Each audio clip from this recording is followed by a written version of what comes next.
Do you think the others are making good progress? Hope it's all going smoothly. Oh, hey look! They made it back as well! Flint's! Llama!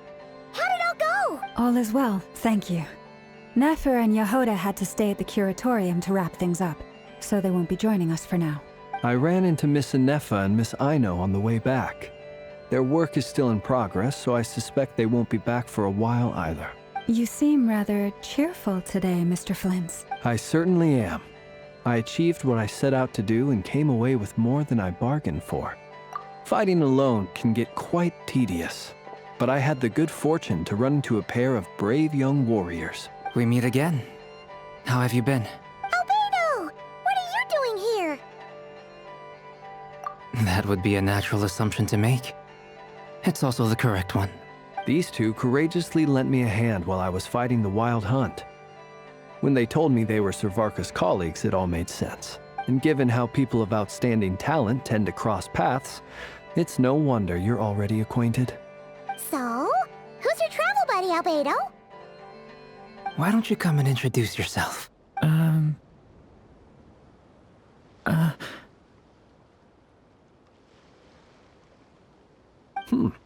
A gentleman of few words, I see. And a rather stern countenance. I presumed you were acquainted with him. Is that not— It's nice to meet you. Again. We've technically met before. Wait a sec! You're Minnie Durin! That's right. It's me. I'm glad to see you again. By the way, he says it's okay if you drop the mini. Yeah, I'm not as mini as I used to be. Interesting, isn't it? The first step towards blending into human society appears to be reflecting on whether one's name really reflects who they are. Wow! You look so different! In a good way, of course. It's great to see you looking so healthy. Thank you, Paimon. And although you're as mini as ever, I understand that diminutives don't always convey endearment. I'll be sure to simply call you Paimon, as a sign of my great respect for you. Wow! You're such a smooth talker now. Paimon could get used to this. From now on, you may refer to her as your esteemed guide, Paimon. Personally, I think our little Paimon is the perfect size. When people call her Little Paimon, it's just because she's so adorable that they can't help themselves. If that's not a sign of endearment, what is? You're absolutely right, Miss Lauma. My brother still has a long road ahead of him when it comes to understanding human relationships. Anyway, speaking of long journeys, didn't Columbina, leave with you? How come she isn't back yet? She's been catching up with old friends. Wouldn't be surprised if she stopped for a cup of tea or 10 on the way back.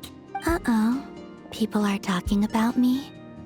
Hope it's nothing negative. Judging from your expressions, I'm guessing it all went well? It's getting crowded here. I'll go grab some chairs. No need. This is a job for an alchemist. I'll whip some up momentarily. Thank you for your hospitality, ladies and gentlemen, but I was merely escorting my friends back. I'll be meeting Zandrone shortly, as we still have some things to discuss. It's been a pleasure, everyone. But this is where I'll say goodbye. We really appreciate your help. Oh, come on. Spare the formalities. I'm just glad I could help out some true friends.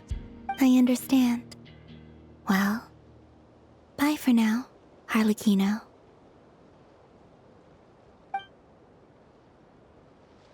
Oh, this place is hopping. It's probably a good thing one of us left.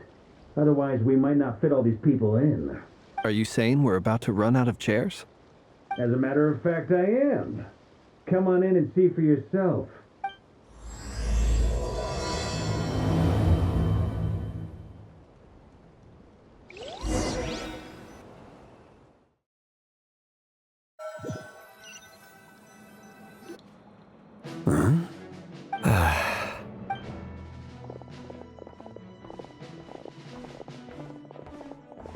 I overheard your little chit-chat outside, by the way. With Miss Columbina's colleague gone, we should be back to the original crew plus the other colleagues I brought in. Though it looks like we have another new face. Someone else managed to rope in a colleague too?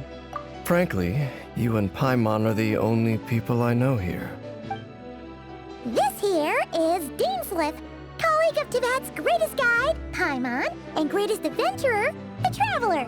Well, not exactly colleagues, more sort of friends. When someone else jumps in to do the announcing, you know you're speaking to someone important. Let's hear what he has to say. Note to self. Once Paimon knows your name, the rest of the world will soon follow. When he comes looking for us, it's usually something important. Paimon's guessing you've heard about the Wild Hunt, then. From the looks of it, you're about to hold a meeting.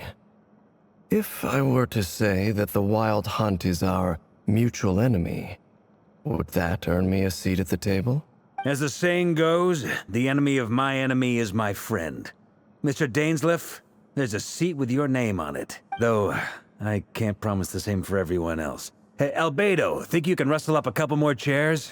After all this time apart, Grandmaster Varka's first order is to rustle up a couple more chairs. I've missed this. Is he being sarcastic? Hey, he's your brother. Why are you asking us? I've still got a lot to learn about the nuances of human conversation. Trying to decipher Albedo's way of speaking has been like jumping in at the deep end.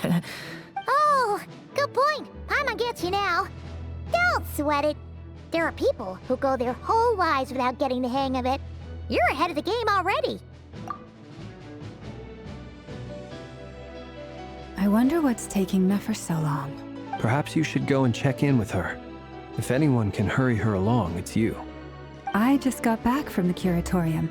Besides, aren't you curious to see what's taking her so long? Miss Nefer doesn't strike me as the type to share secrets. And since gathering intel is her specialty, I'm guessing she'd prefer to keep her methods confidential. Under such circumstances, would it not be tactless for me to impose? Oh, but it's fine for me to impose. What can I say? You have an unrivaled ability to garner people's affection, Miss Moonchanter. Besides, you have far more in common with her than I do. All right, then. Impressive. She barely fought back at all. I admire your powers of persuasion, my friend. As I'm sure Miss Lauma will realize soon enough, the trick in life is to always pitch in with other people's responsibilities so that you can be selective with your own. Another trick is to simply hide in the background. Spoken like a true sage. Anyway, looks like we've got some time to kill before the meeting. Let's take a little breather, folks, and feel free to chat amongst yourselves. We'll get down to business once the other two arrive.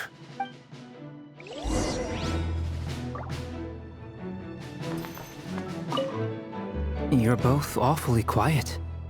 Why don't I start us off with an icebreaker? Much obliged. Have either of you ever had your portrait painted? If not, I'd be glad to help. That sounds like a lovely idea. I dabble occasionally. He's an excellent painter. Tables, chairs, people, dragons, you name it. He'll paint it for you. I'm flattered. If I ever get the chance, I'd like to give it a try myself. I'll bear that in mind. Anyway, how about you, Durin? What sort of portrait would you prefer? Oh, I'd be fine with anything. Whatever style feels best to you. Very well. Then I'll play it by ear. You can replicate any style I want? I can try. If you show me a sample, I'll do my best to match it. Thank you. In that case, I'll dig up some reference material for you. Is there something you'd like to say to me? Yeah! For starters, why'd you just show up here without even giving us a heads up? If you think back to our previous interactions, you may recall that that's hardly out of character for me. You do have a point there. Oh yeah, you'll need to find somewhere to stay the night too, right? Want to tag along with us? You never know. We might get a group discount. Sure, let's do that. Great! Paimon will handle it! And in return, we can get Dainsliff to be our very own personal bodyguard. If that's what you had in mind, you should have said so sooner. I'd be happy to help. Oh, okay then. Paimon was only kidding, but good to know. Anyway, since we're all here together, we might as well watch each other's backs. That's just what friends do, right? Indeed. Thank you.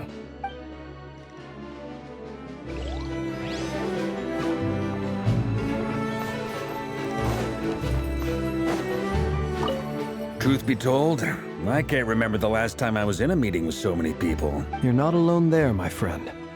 The Lightkeepers also struggle to bring everyone together for a serious discussion. I don't doubt that. I've only ever met two Ratniki, one being you, and the other being that young guy, Eatlua.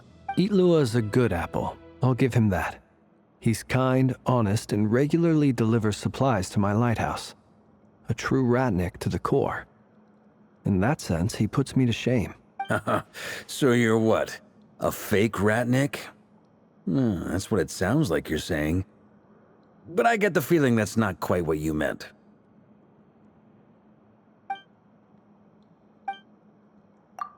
Come on, why the awkward silence? Sorry. I'm not even gonna bother trying to hide it. You've known all along, haven't you, my friend? Now that was an awkward silence. Let's just keep this between ourselves. Probably best if Eatlua doesn't know, huh? That goes without saying. Gotta be careful what you share with youngsters, after all. Anyone else in the know? Let me guess. The Traveler and Paimon? It's dangerous being too sharp for one's own good, you know. Then, in the name of the Animo Archon Barbados himself, I swear your secret's safe with me. When we went for drinks, you said that you and Barbados were practically best buds. In the light of that claim, do you really expect me to take your oath seriously? Of course. Just as long as you don't go spreading around the fact that I'm close with Barbados, all right? Fair enough, then. Nothing like a bit of mutual leverage to seal the bonds of friendship.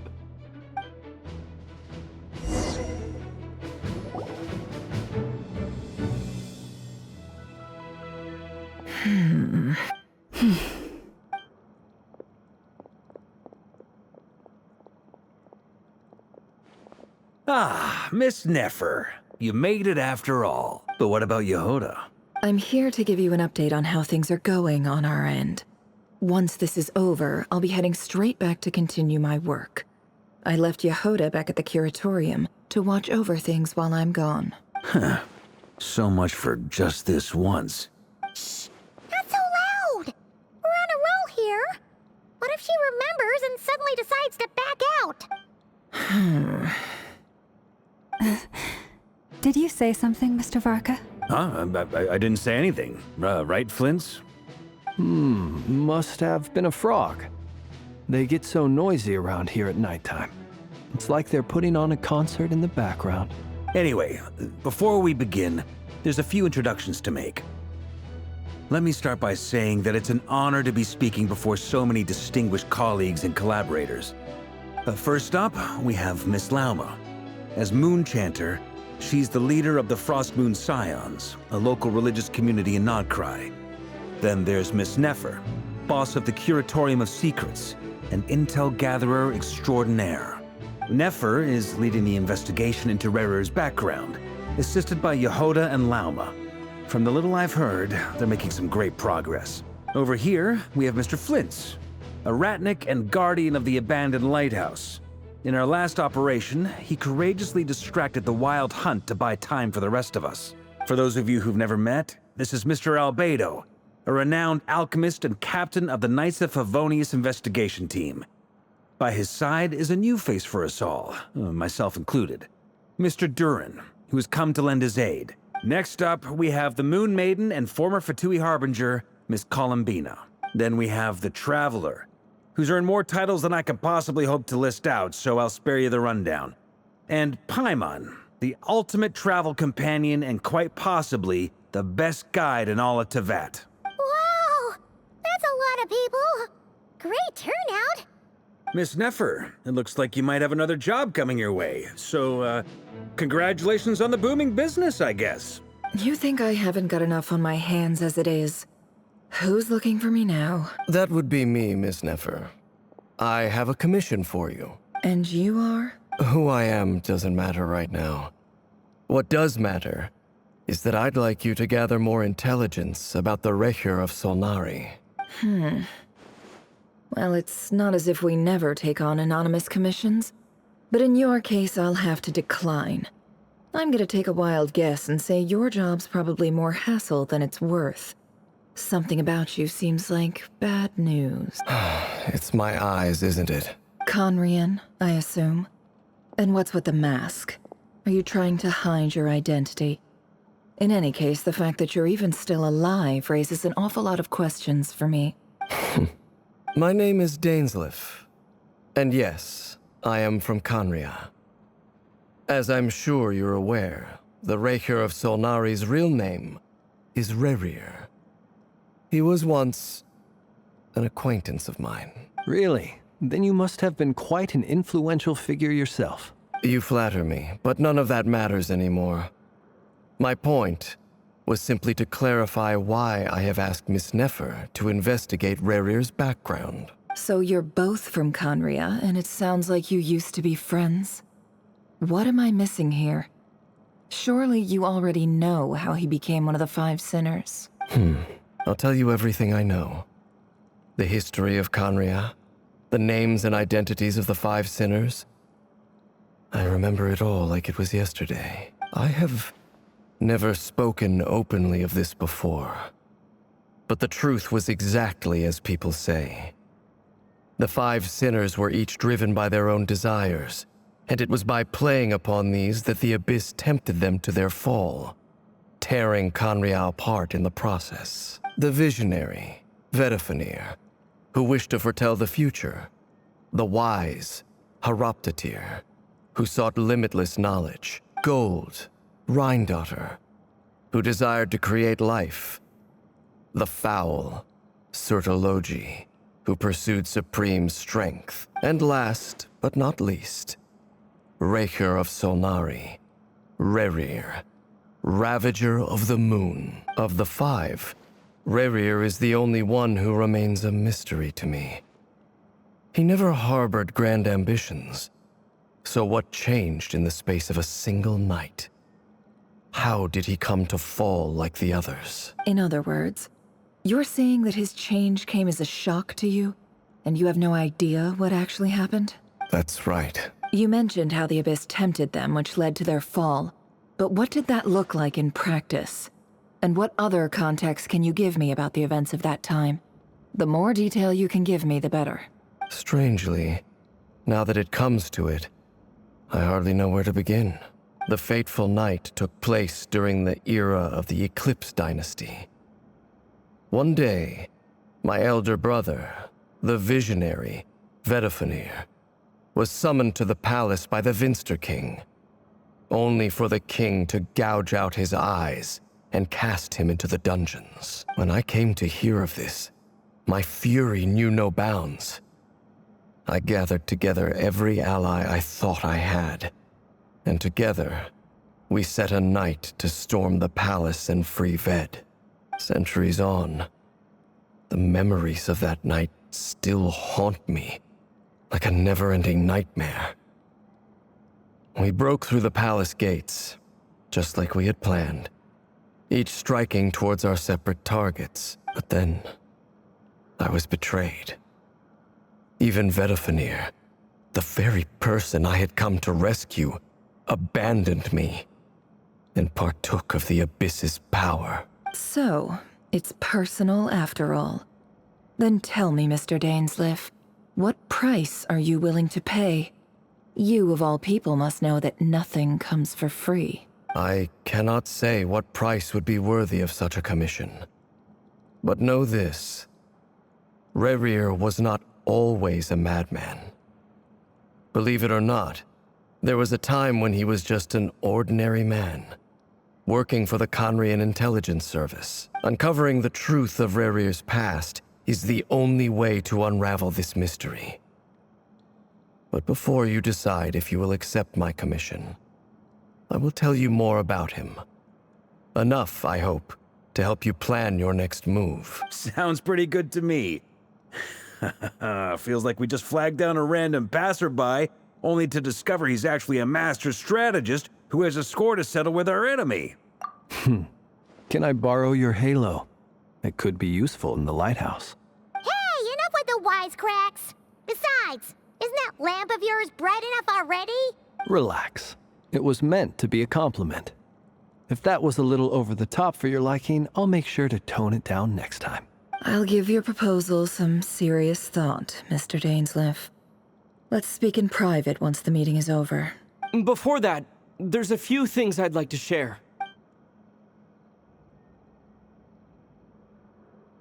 Now that we've united the hearts of the three moons, your power should be greatly enhanced. But it seems like that hasn't happened yet. I believe it will take a little longer. You've done so much for me, so I want to be completely honest with you all. Even though I'm doing a lot better now, the truth is, my recovery will likely be an ongoing process. From the moment I was born, my power has been slowly ebbing away. And that is because Teyvat has never accepted me. Even with the moons united as one, it seems my rejection cannot be undone. So far, I have yet to find a solution. It may turn out to be a problem that will plague me until the day I finally leave this place behind. Even so, I will do everything in my power to help you drive out the Ray here of Solnari. As Arlecchino put it, this is not about chasing the spoils of victory. It's just a gesture of heartfelt gratitude. Kutar. Defeating the Ray here of Solnari will be no easy task. While my strength slowly recovers, we'll also need to gather more intel. Naturally. We should take all the help we can get if we hope to defeat him. We've considered several viable plans now, but our choice hinges on the answers to a few key questions. Is it even possible to kill Rerir? What experiences shaped the person or monster he became? And what's he really after? Given Albedo's expertise in alchemy, I think we should leave him to try and answer the first of these questions. Understood. As for the other two, I'm afraid we'll have to count on you again, Miss Nefer. Believe me when I say it's not my wish to burden you. But right now, relying on your skills is our only option. So you're placing all your hopes on me, huh? We can't thank you enough for agreeing to help us. Honestly, I can hardly believe how lucky we are. You sure have a talent for changing your tune, Miss Moonchanter. Timid like Yehoda one moment, then flinches insincere flattery the next. Ladies, please. I must object to your portrayal of me. That's all. Feel free to keep bickering. Just pretend I'm not here. I almost don't want to leave this room. I'm curious to see how this plays out. I have faith in you, Miss Nefer. Something tells me you'll stand by us until the very end. Oh? And what makes you so sure of that? What if I suddenly decide that my compensation is insufficient? This isn't about the money. I can sense that you've got a deep-seated distaste for Rerir. And knowing you, that alone is motive enough. Look at them getting along so well. Like two peas in a pod. And I'm the one they accuse of insincere flattery. There is no justice. Miss Lauma, you have to understand something. Unlike you, I don't actually enjoy having everyone's hopes on my shoulders. Is that right? Well, maybe the fact that I'm willing to put my hopes in other people says more about me than you. But the fact is, I also trust you. And that's because I know that you're someone we can count on. Anyway, we've got our plan, so let's get moving. Mr. Dainsleif, let's talk. And Traveler, once we're finished, if you've nothing else planned, I'd like you to come with me. This whole experience is teaching me a lot. For instance, I now know that when other issues come up in the future, I'll have far more luck getting Lauma to convince Miss Nefer than trying to do it myself. Hate to say it, friend, but that's one of the funniest things I've heard in a while. Why? You think I've got it wrong? Quite the opposite. But what makes it so hilarious is how long it's taken you to realize.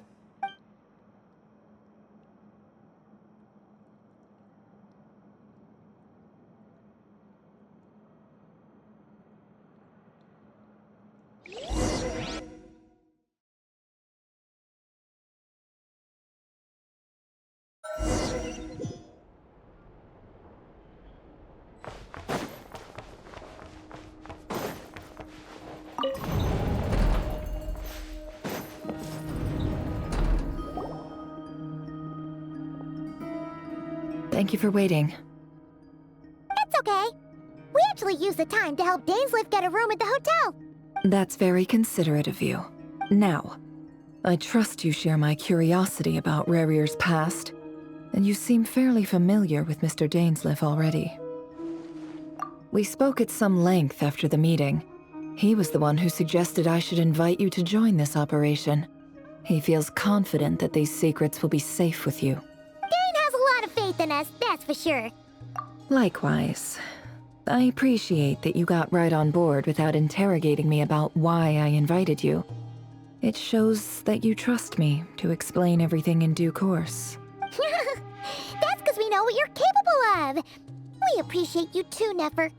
You might have been forced to help in the beginning, but this time, it was your choice. That's one way to put it. Another is this, that once a decision's been made, it's set in stone. After that, my only goal is to see it through. Alright, so here's how it is. I'm going to access Rarier's thoughts again using my confidential method. Now, I'm sure you've seen things like this before on your travels, so you're surely well aware of how dangerous it can be. The reason I've gathered you all here is to ensure my safety during the proceedings. I plan for us to enter the fragment of his consciousness together, and once inside, I will focus on searching for information. Think of this as a diving expedition into someone's brain. If I'm the diver, you are my safety equipment, tasked with keeping me alive while I'm under the surface. Once the ceremony begins, we will all be spying on privileged information. But in the interests of safety, you must remain absolutely silent at all times. We will discuss our observations after the ceremony has concluded. Lastly, any individuals of a weaker constitution are advised not to partake in the ceremony. In any case, Paimon has her own job to do, which requires staying in the room but not joining the ceremony.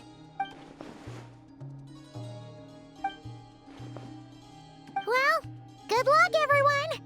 Sounds like all Paimon can do is cross her fingers and root for you guys. There's a little more to it than that.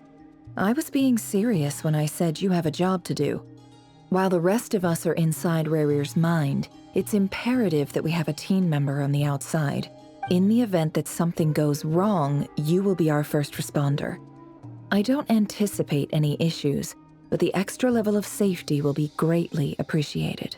I second that.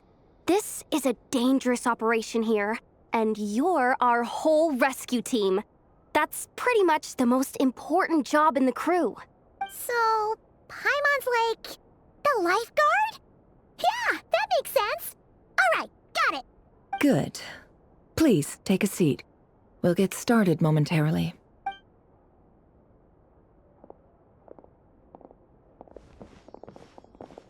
So, did Mr. Dainsliff tell you anything else? He told me that he believes Rarier kept some big secrets in his life.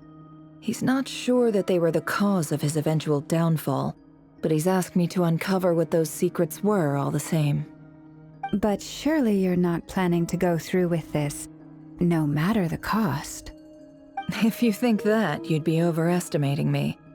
I'm a businesswoman, not a mercenary. But I do have my own professional reasons for taking this job. You think I'd turn down the opportunity to get a first-hand glimpse into Conrian history? No chance. Well, As long as you don't let morbid curiosity get in the way of safety concerns, we're good. We'll do whatever we can to help you. You're such a killjoy.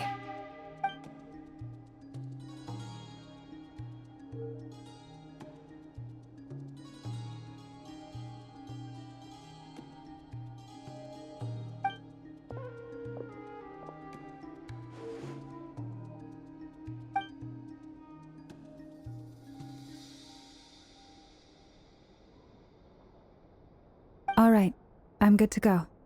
All set over here, too. Promise, Paimon, you'll be extra careful. All right. Let your whole body relax. We're about to begin. Close your eyes.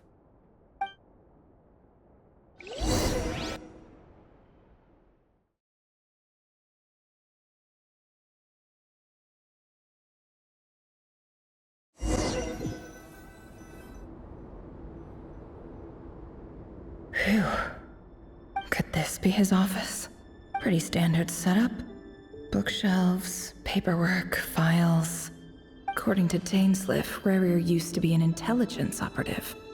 Chances are there's plenty of top secret intel stashed away in this room. Is this where you keep your secrets, Rarier? Can't say I'm not looking forward to this.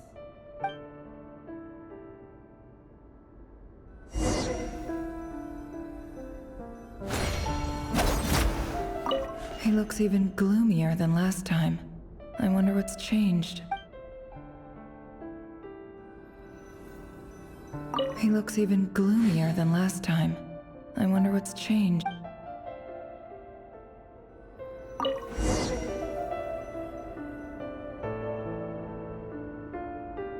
Today's files are in. Time to wade through them just like usual.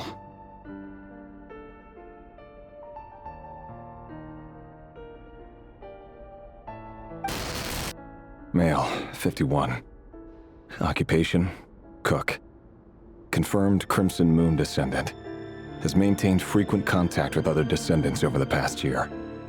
Poses a threat to the dynasty. Neutralized.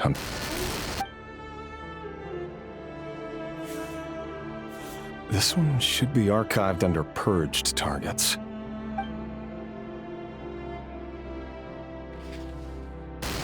Female, 23. Occupation, office clerk. Confirmed Crimson Moon descendant. Has maintained frequent contact with other descendants over the past year. Poses a threat to the dynasty. Neutralized.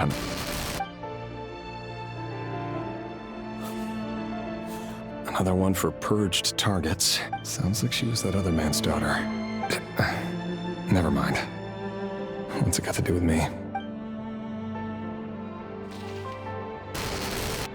Male, 40. Occupation, teacher. Confirmed Crimson Moon descendant. Has been observed making contact with other descendants during the past year.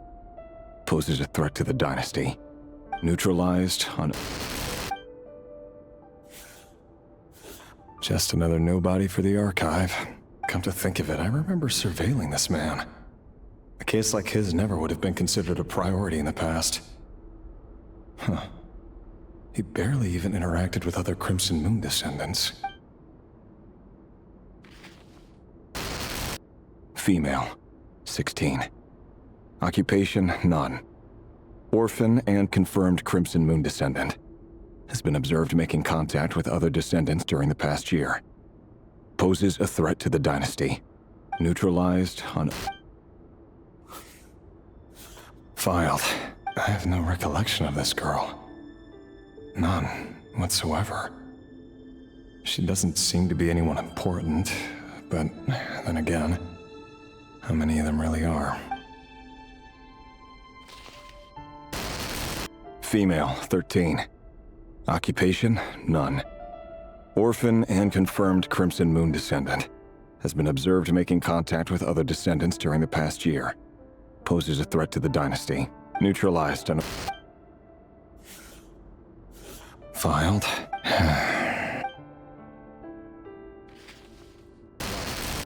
Male, 11. Occupation, none. Orphan and confirmed Crimson Moon descendant. Has not been observed making any contact with other descendants during the past year. Poses a threat to the dynasty. Neutralized and...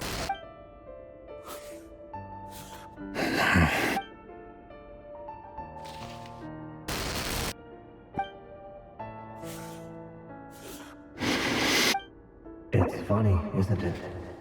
Your job is becoming both harder and easier at the same time, depending on how you look at it. Sooner or later, the Crimson Moon descendants will be completely wiped out. But as their numbers dwindle, they become harder and harder to track down. That's not how it is.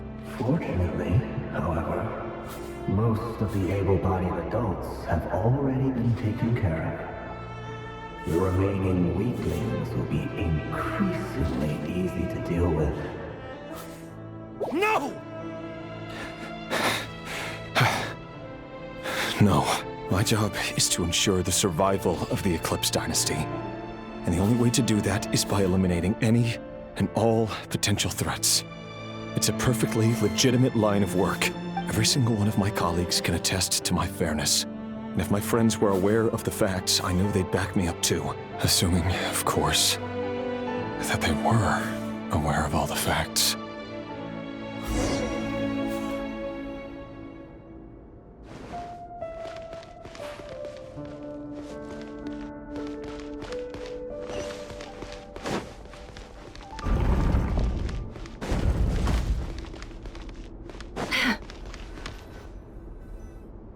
Mr. Vedifalnir?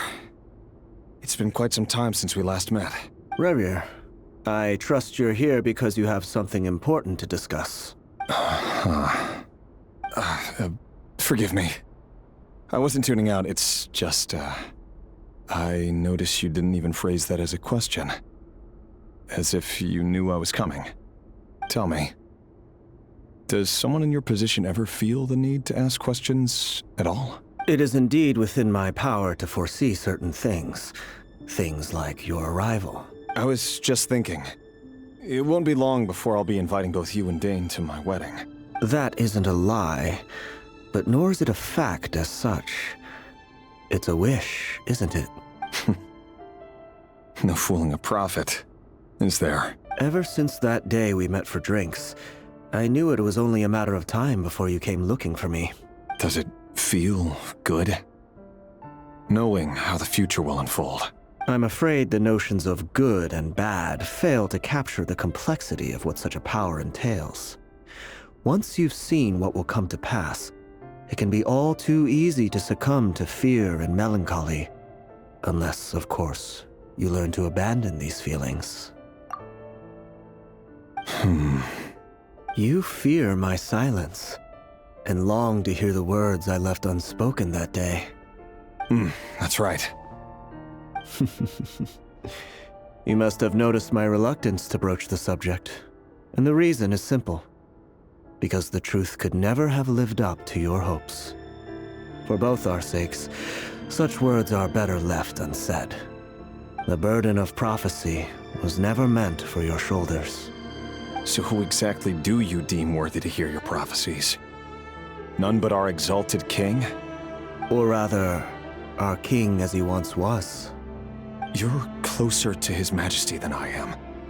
You must know better than anyone how much he's changed. You say that as though it is to my benefit. Yet precisely because of that, I dare not speak rashly. A king can turn out to be the most virtuous of rulers, or a tyrant more terrible than the most vicious of dragons. You are so wise and far-sighted, yet still you would have me live in fear of the unknown? You make a fair point. Especially given my silence alone was all it took to send you spiraling downwards. Very well then, let me offer you some advice. And I say this not as a prophet or a visionary, but simply as the brother of your friend. For many reasons, there is very little chance of your marriage ending in happiness. If happiness is what you seek, you should find another fiancé. Hold on. There's that same black fog again. Could this memory belong to Thelindis? Guess I bet. Wait. Hear me out. This time we finally got a clear look at his face and learned his true identity. His name is Rayrir, and he claims to be one of the king's guards. What did you say? A cruel irony, isn't it? The man you're set to marry leads a double life as a brutal executioner. Why are you telling me all of this now? Simple. It's because I want you to kill him. You are the only person he would never suspect. No, absolutely not. I would never dream of doing such a despicable thing. So you'll just stand by and watch him slaughter us to the last? Do not forget that the blood of the Crimson Moon flows in your veins too. The blood of the Crimson Moon? What does that matter now? The dynasty has long been dead and gone. You think that alone is reason enough for me to throw away everything I have? Why wouldn't it be? You too were once a child of the Crimson Moon, just like me. Don't tell me you've never felt so much as a flicker of fury for the way we were trampled into the dust. As long as you promise to abandon this pipe dream of restoring your dynasty, I can try to persuade him. Or have him persuade the Vinster King. Persuade the Vinster King? Do you even know why he's so obsessed with hunting us down? Why he keeps trying to force us to hand over our secrets over and over again? Or why we refuse to give up on restoring the dynasty? The Vinster King. A blind fool. His eyes clouded by powers from beyond this world. A petty little man with a miser's heart. And he dares to sit upon the throne? Mark my words. Sooner or later, Khaenri'ah will fall. And it will be his doing. If you can't bring yourself to do it, so be it. Just you watch. It won't be long before calamity descends upon us all. The Rayrir of Solnari. That really is quite a secret you've been keeping from me, Rayrir. But who am I to talk?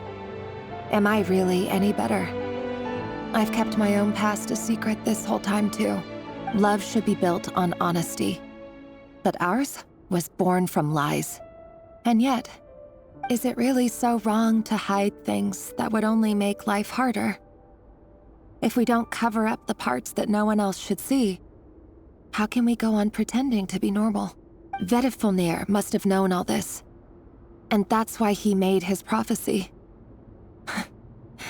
In the end, nothing stays hidden forever. But I won't just sit by and watch this disaster unfold. I'll do everything in my power to protect what I cannot afford to lose, no matter who I have to face.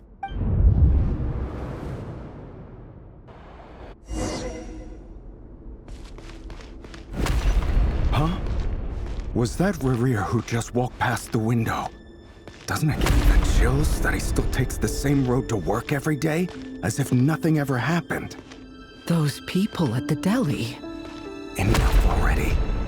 They're clearly pretty taken by their own disguises, so just smile and play along. Pull the rug from under beasts like that, and you'll risk having your throat torn out. Deli? Oh. They're talking about those people from the opposition. Right. I'd almost forgotten they used to run a deli. But surely you can see he's not the man he pretends to be! So many have died already, and they say that the king's madness grows with each passing day. We're not going to survive this, are we? But why does it have to be this way? Do we really deserve to die just because of the blood that runs through our veins? Thelindis, are you even listening? Sorry, Freether. My mind was off wandering. I heard you, though. You're talking about what Rayrir said. He's just following the king's orders. He's a secret agent, and it's his job to hunt down rebels and dissidents. By the time you first met him, he'd already taken lives. Maybe he was using you from the very beginning. No. Rerir has no idea I have anything to do with the Crimson Moon. My family are only distant relatives of the main lineage, and besides, my eyes are perfectly ordinary. Truth be told, apart from my teacher, pretty much no one knows I have any connection to any of it. It's been a long time since my family severed ties. But as Orlog said, who could possibly talk sense into that raving lunatic of a king? No one. I'll work something out. Trust me, I'm with you all. But for now, you need to keep yourselves hidden. Don't let anyone find you, anyone at all. Don't forget that Rerir is an Eclipse operative. You need to be extra careful when he's around. And when I am too. For now, don't come looking for me. And if anything happens to me, just act like we've never met. If even you can't escape this, what hope do the rest of us have? But after all this time together, surely he wouldn't lay a hand on you. I won't speak in his defense, nor can I give you a clear answer to that question. But I'll do everything I can to put an end to this. Here, hold on to this. If an opportunity to escape presents itself, take it. You'll be glad you took some spare change. You call that change? But what about you? I've got a job, and there's still money coming in. But you can't go anywhere right now. Please think about yourself for once.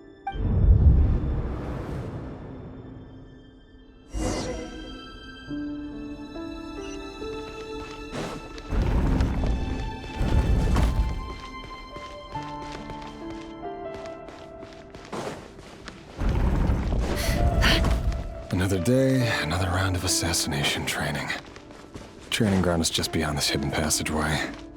When you kill a person, doesn't it bother you when you end up covered in their blood? Why would it? Aren't we all? Make sure you have a firm grip on the handle. And choose your angle well. Keep your movements light and brisk.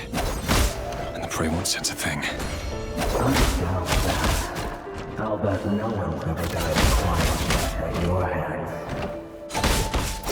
I work clean. No traces.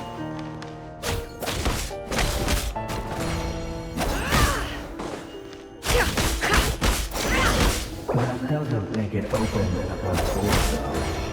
The king just happens to need you right now. What if the other he doesn't? That won't happen.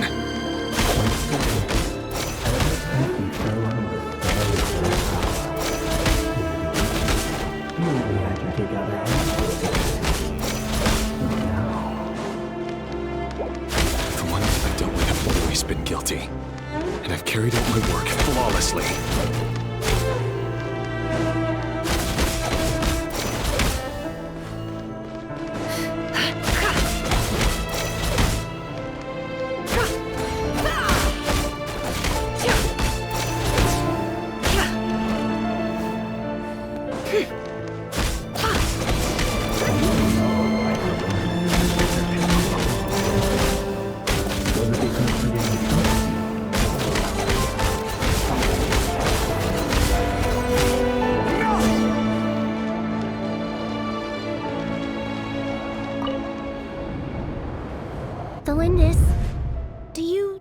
Remember Orlog? Orlog? The boy who was pretending to sell flowers. You spoke for quite a while, didn't you? Yes, we did. What about him? He was arrested 2 days ago. Chances are he's already dead. He... I just don't get it! After everything he's done, why do you still stand by him? Or does it mean nothing to you that people keep dying? No, that's not... Just hear me out. I need to go now, Thelindis. They're looking for us. You take care too. If you ever need a place to hide, come find us.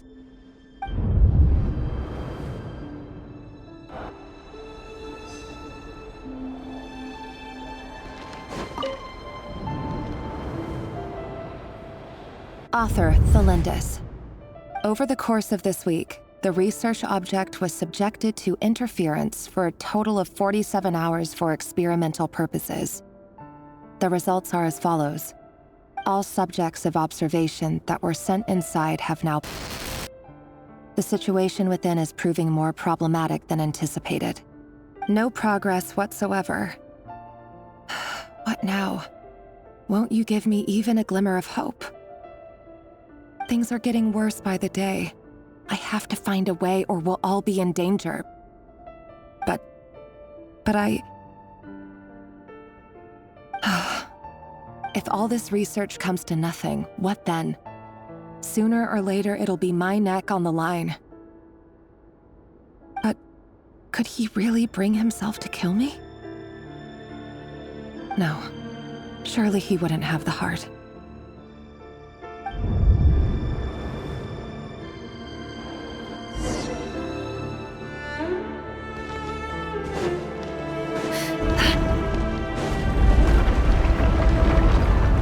Why won't you just let us go?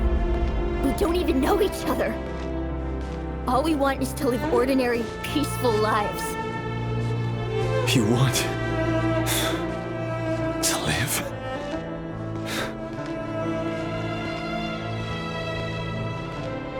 Yes. I just want to go on living. Is that really such an unforgivable crime?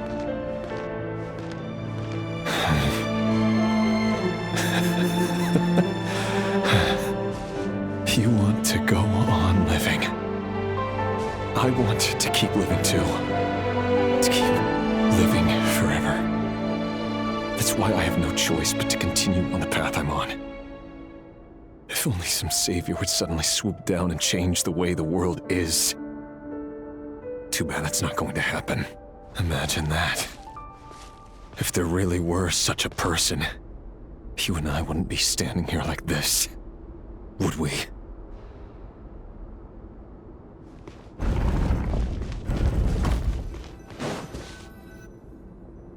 Today's files are in. Time to wade through them just like usual. No, I don't get tired of it. It's my job. And not only am I lucky to have it, I'm good at it too.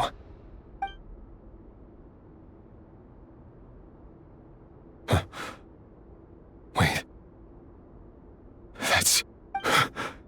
Thelindis? No. No!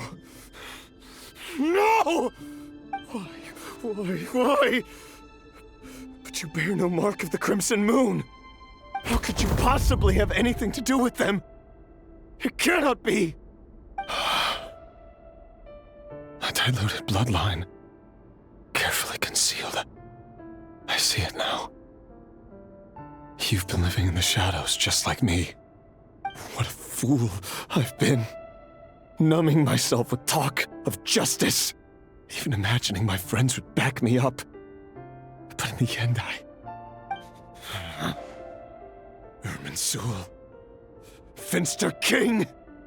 How far are you going to take this? From the direct bloodline to secondary offshoots? And then what? Today it's the descendants of the Crimson Moon. Who will it be tomorrow? Will you not rest until everyone down here is dead? No. This cannot go on. This is where it ends.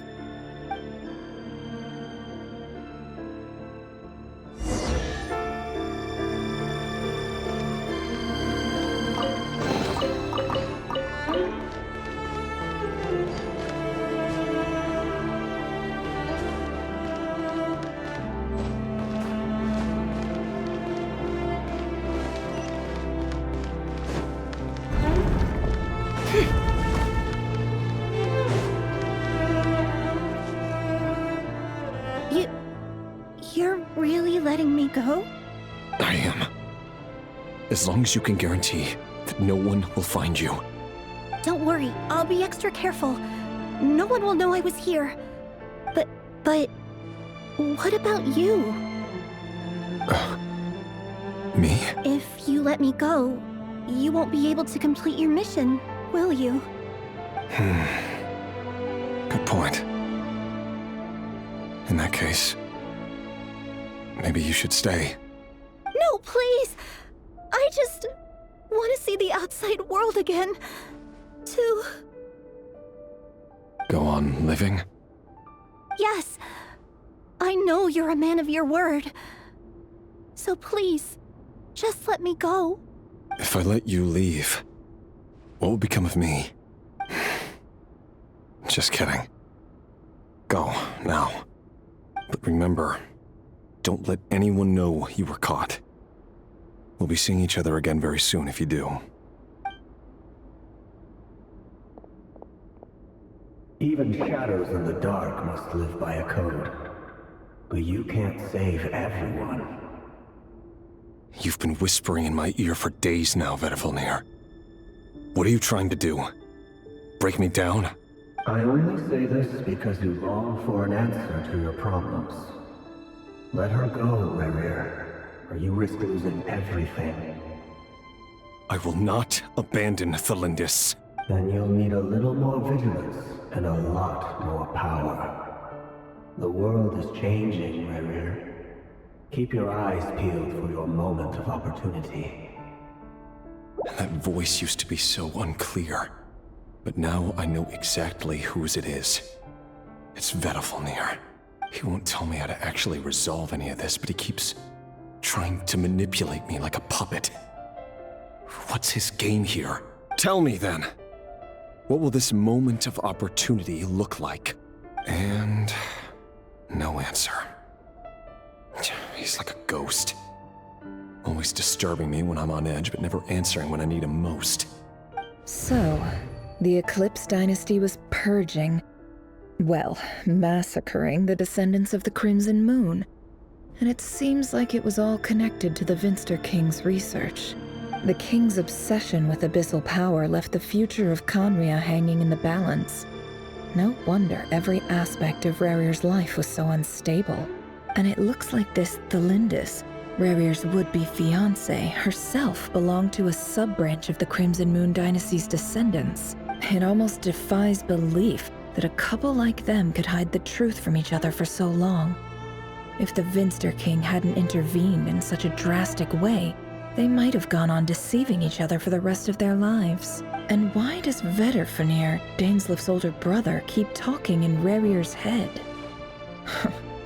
This guy kept more secrets than I ever imagined. The human mind is like a vast desert of shifting sands. When you follow the flow of someone's memories, you only ever see the parts they're willing to let surface. Time for something a bit more creative. We've been inside Rerir's mind this whole time, building up a picture of his psyche. There's already enough clues on the board to start reading between the lines and mapping out the rest. Now, we can finally begin to put the pieces together.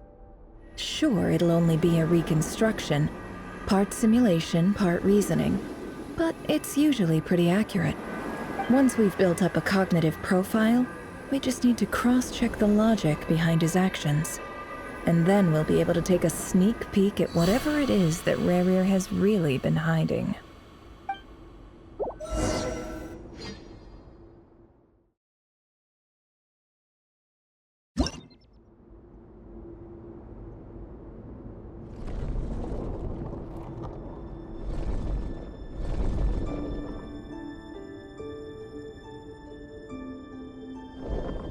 Rerir, are you there?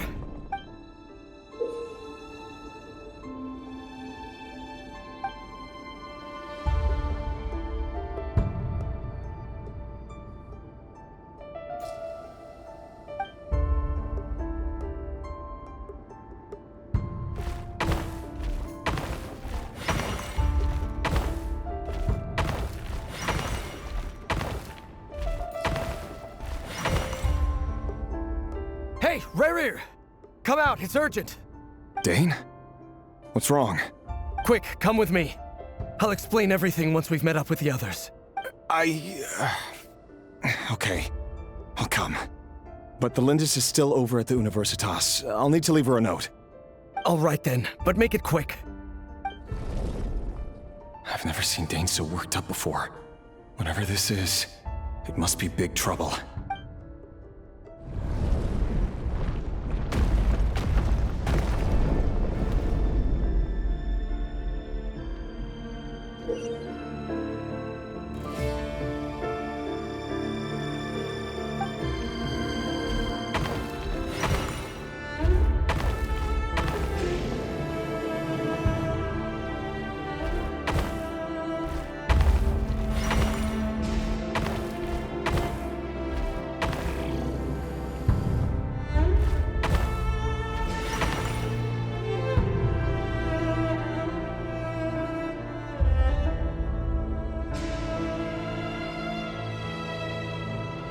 Well, this is a nice change, meeting you all at this hour. When men and women of ambition can speak face to face in broad daylight, I say that's a big step forward for our dear Khaenri'ah. Don't be ridiculous. We do not fear the day. Why would we seek refuge in the night? You might ask your blade that same question. I'm told it prefers the cover of darkness. The word on the street is that Sertology only strikes when he has an unfair advantage. But that is patently false. I see you're missing an arm and a leg. Surely only a fair fight could explain that. If this is your way of offering me replacement limbs, believe me, I'll take them. Oh, we can certainly discuss that. With bioalchemy, anything is possible. Assuming I have your full support in my research. Lunatic. Roptatir, what brings you here? Why, Dainsleif, of course. He invited me. Please, cast aside your apprehensions, Miss Rhine-daughter. Whatever the rumors may say, I am but a humble servant of the king, and I can assure you he affords me no greater convenience than he does you. Well, the Universitas Magistrorum won't stop fawning over you, so at least some of the rumors must be true. You're clearly doing well for yourself, so drop the humble servant act. It endears you to no one.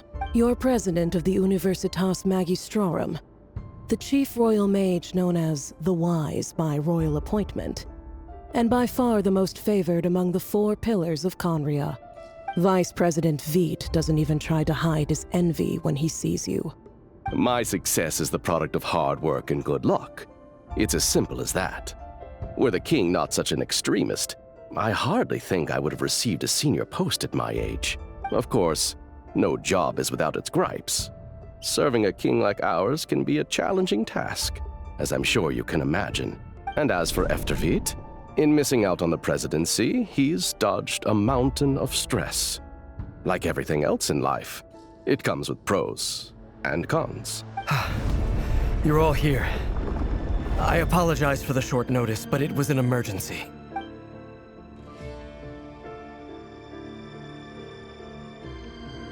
You must be Rerir.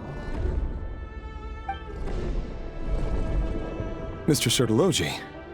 Yes, I handled your case file during your sentencing. Nothing personal, of course.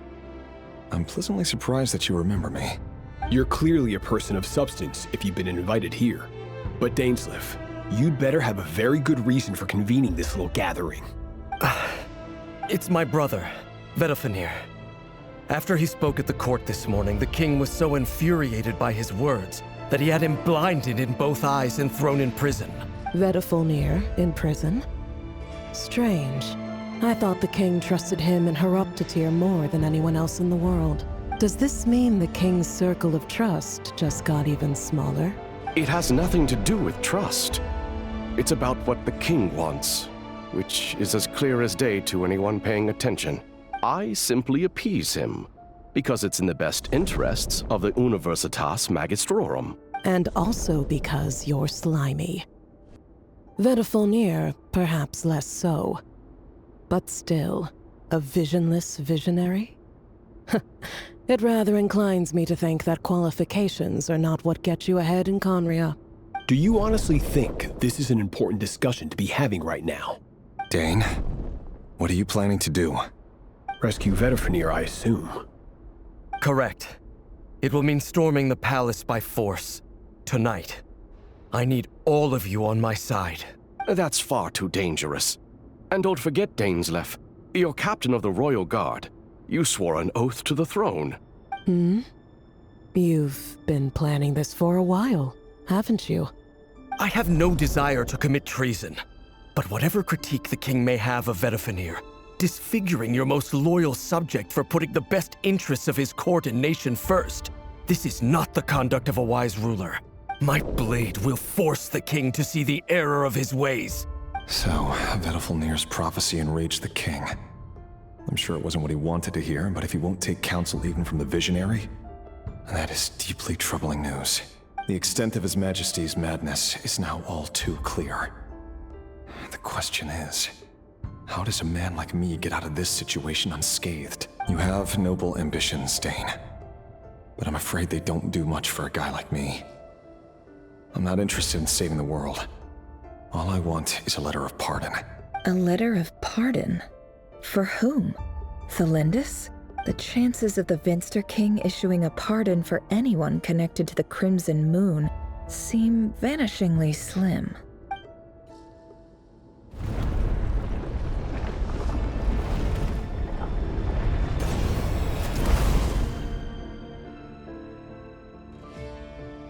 This black fog over the board must have some connection to Thelindis. But why is it taking this form? Does it have something to do with Rerir's past? Another mystery I'll need to unravel.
Author Thelindis.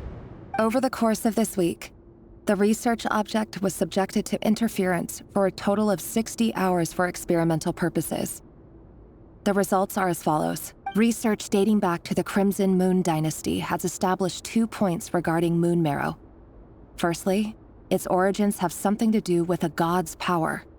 Secondly, it serves as a portal to an as-yet indeterminate location. Moon Marrow can thus be defined as a spatial gateway. However, there are a number of hurdles to overcome before we can answer the question of where it leads to. To start with, opening the gateway requires a specific power source, which the relevant literature indicates. An enormous amount of power is then required to keep the gate open. Currently, the total power output of our instruments remains in the single digits. To make matters worse, I am now the only staff member remaining in the Moon Marrow lab. The Universitas Magistrorum recently decided to move most of its personnel into abyssal energy research, which has stymied all Crimson Moon-related projects. This is not a wise move.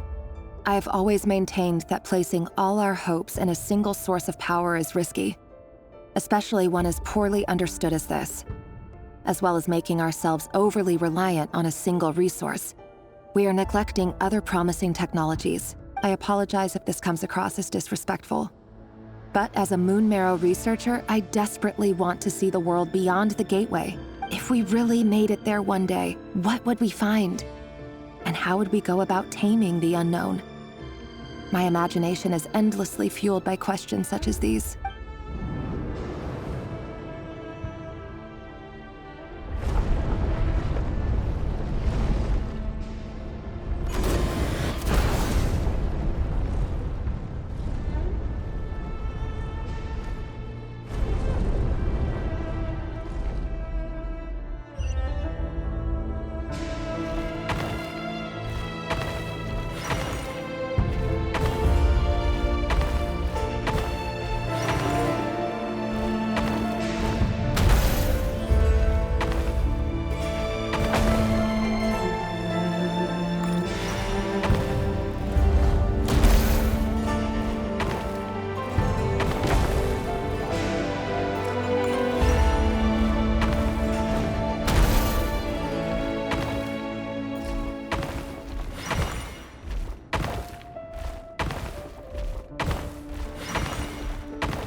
This is for you.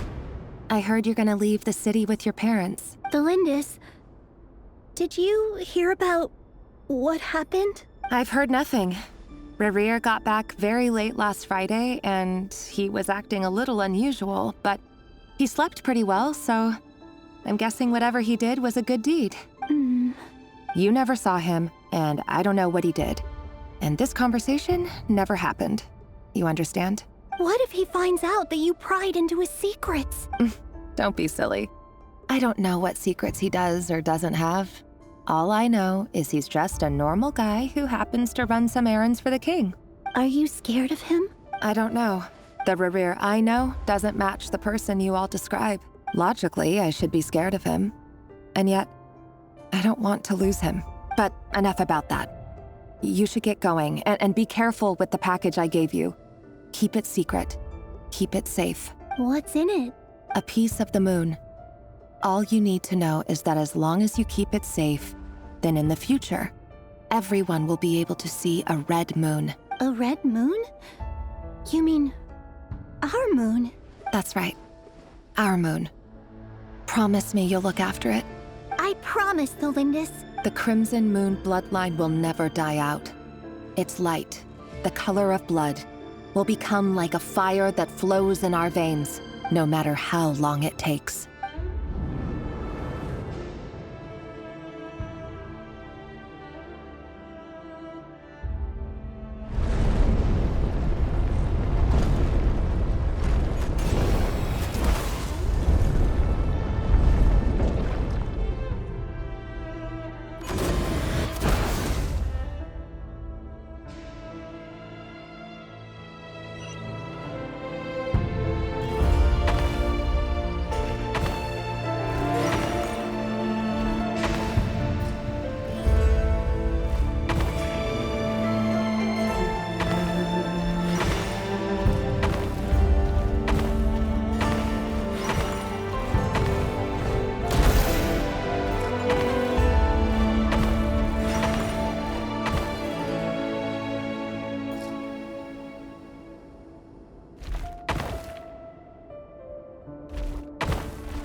Hurry, everyone, and stick to the plan. Sir Dainsleif, what are you? Is this treason? You know what happens to those who betray the throne. Please, don't do this! It is the king himself who has betrayed the throne. He has betrayed all of Khaenri'ah. If you have any love left for justice in your heart, you should join me. It's showtime. Dane and his group will handle the troops in the palace. Then Hraptatir and Rhindaughter will disarm the security measures. My job is to enter the prison and rescue Vedifalnir. Stay safe. Wish me luck. Look after my brother. Draw your blade. It is time for justice to prevail.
smell is abominable.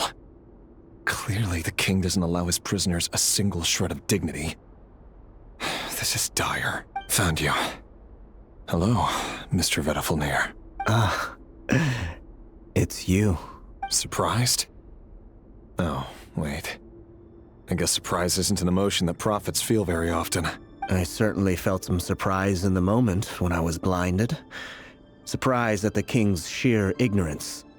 Surprise at just how unfairly this world responds to words of earnest remonstration. I'm curious. What did you prophesize this time? It wasn't a prophecy. It was a word of warning. Someone had to say it. The king has forsaken all reason in pursuit of his obsessions. I simply told him that if he continues on this path, Khaenri'ah will surely fall. But he didn't listen. Worse still, he stabbed you in both eyes and locked you away. Dane asked for my help. The court is in complete chaos now, but I'm sure you predicted that. Everything is transpiring as I foresaw, yet I am powerless to change it. Fate is an immutable force. I can but lament as the inevitable unfolds. I do wonder whether giving a man the power to see the future does nothing more for him than slowly crush his spirit. Forgive my curtness, Vedafulnir, but the king did not suddenly turn on you today. His suspicions have been brewing for a long time. You can't have wisdom beyond the reach of your fellow man without attracting his fear and suspicion. There are things the king does not want to see. So, he doesn't want you having visions of them either. He blinded you because he thought this would make the visions stop. He wasn't entirely wrong. I did indeed lose my power to see the future. Right up until... Until what? Just now. I believe I saw something new. Well, tonight could go a lot of different ways. 5 of us banded together to storm the palace, also we could rescue you.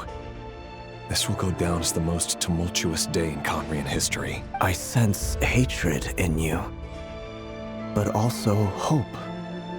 A desperate hope that with the tyrant deposed, that will be the end of the story. But this is not the end.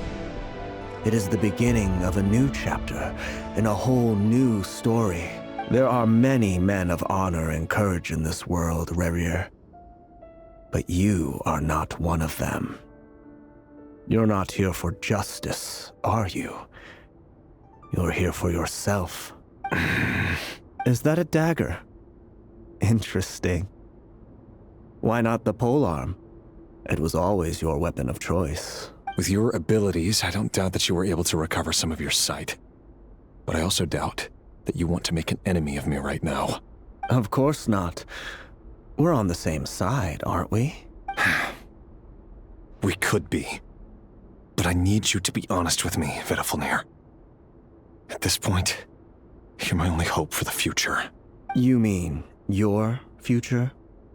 With your beloved, Felindis? Yes. And I know there are bigger things at stake here.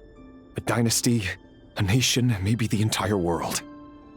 But forgive me, I care first and foremost about myself. I can't abandon the one I love to save myself. I just can't do it. But you see a broader picture of the future than I. You see the solutions to the biggest problems of our age. So tell me, what is my solution? What's the answer? In matters of fate, answers are either right or wrong. What will be and what will not. Maybe you are willing to pay a certain price in the pursuit of happiness, but unfortunately, fate does not negotiate. That is the cruelest thing about fate. It is unmoved by your sacrifices. That can't be true. I know it's your voice that I keep hearing in my head, urging me to see how the world is changing, to seek more power, so I can protect the things I love. You show me disaster, but you won't show me how to avoid it? Why? Why are you doing all this? My voice. In your head.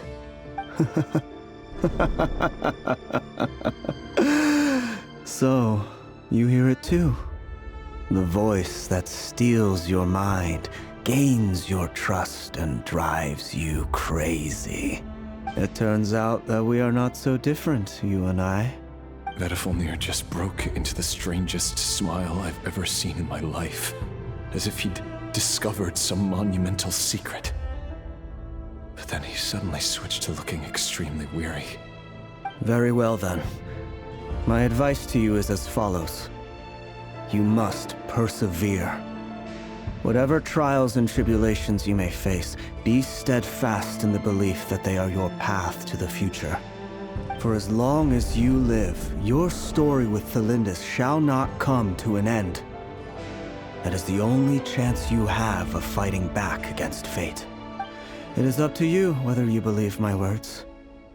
Regardless, that is all I will say on the matter. I have no right to intervene any further. I will hold you to your word. Thank you for setting me free. In return, I will tell you one more thing that you cannot afford to ignore. Just then, a strange wave of energy rippled through the city. We had no idea what it could mean. If I were you, I would head to the Universitas Magistrorum. The Universitas? Oh no!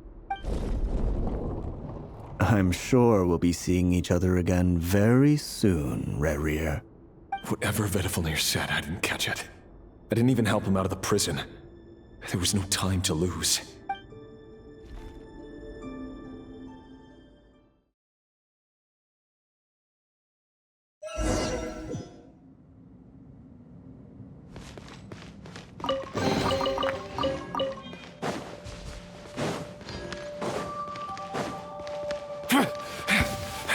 Monsters? Is this Rhindaughter's doing? The Universitas Magistrorum. Out of my way!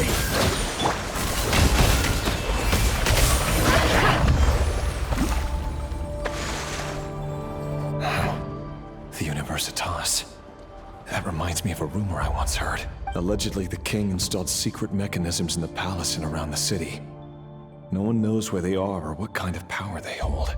But if they were ever gonna activate, it would probably be on a night like tonight. Help!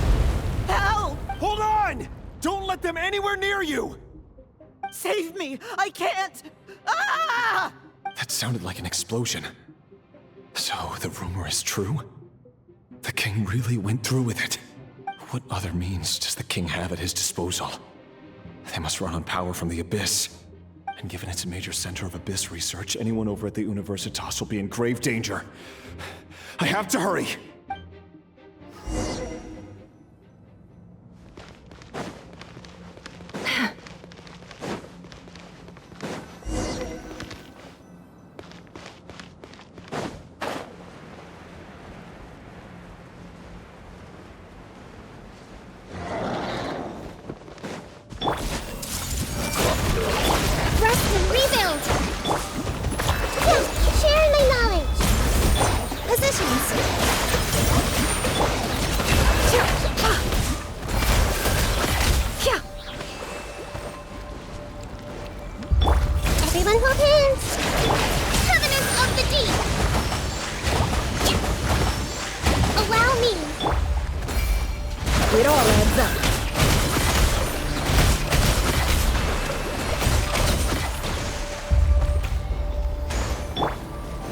Receive my blessing. Dance with the waves! I see everything! The mystery unravels. No more lies. Time to go clean.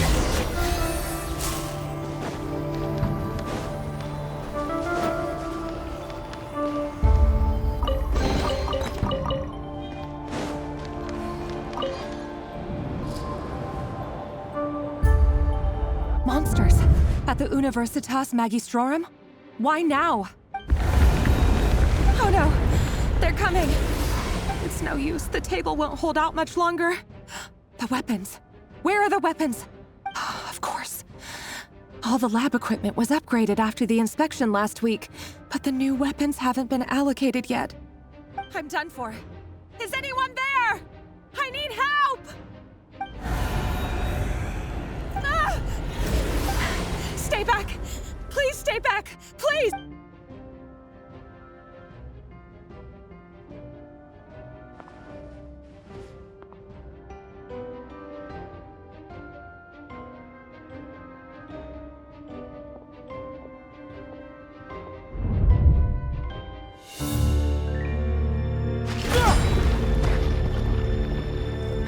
What's that? Reverie! So the rumors about your work are true. What? No! Listen, something happened at the palace tonight. We have to leave! You don't need to lie to me anymore. What do you mean? I know why you're worried, and I will respect the decision you've made. But it's okay, because I found a solution. I know how to end all this. You can have it back. The normal life you so desire. But until then, I'm afraid our wedding will have to wait. Felindis? No, don't do it! Felindis! Felindis!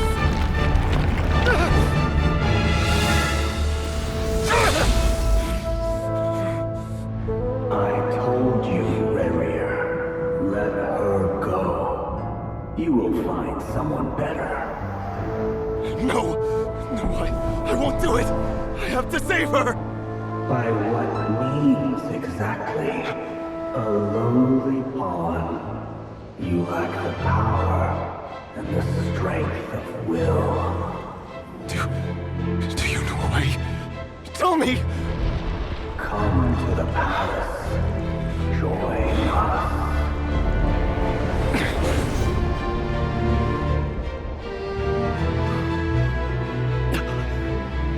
Reverie, thank goodness we... Step forth and take your share. You made it. Not you too.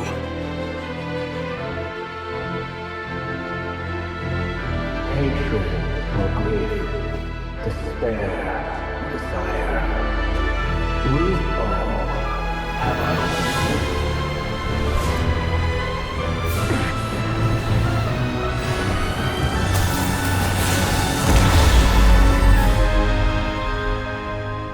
Reverie.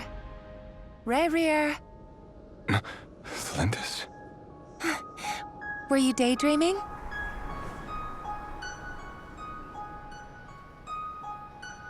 You still remember, Reverie? That question you asked me a couple of weeks ago? Oh. You mean the proposal? Yeah. I'm wondering, where do you think would be a good place to discuss it? Maybe in the garden? Or were you thinking a fancy restaurant? It's your choice.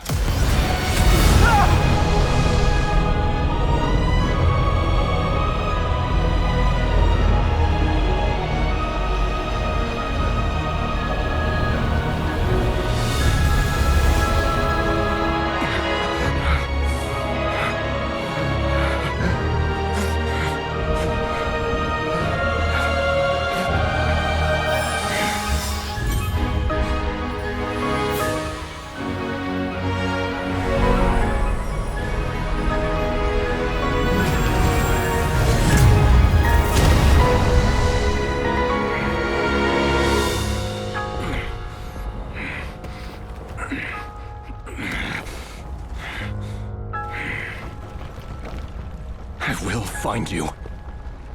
And then, you can give me your answer.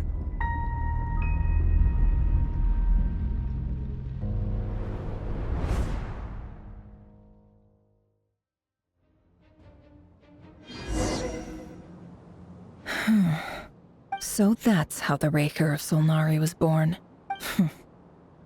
A monster created by circumstance is a monster all the same. Viewing other people's thoughts for too long can get uncomfortable. Right now, I'm feeling a strong sense of loathing. In a nutshell, the story of Khaenri'ah is what happens when the truth falls by the wayside. Everyone tells little white lies, and before long, you have a huge pack of lies that destroys everything. Phew. Time to get back. His past is filled with sorrow, but the tale of any fallen civilization is one of endless tragedy. Cruel as it may be, that was Khanria's fate.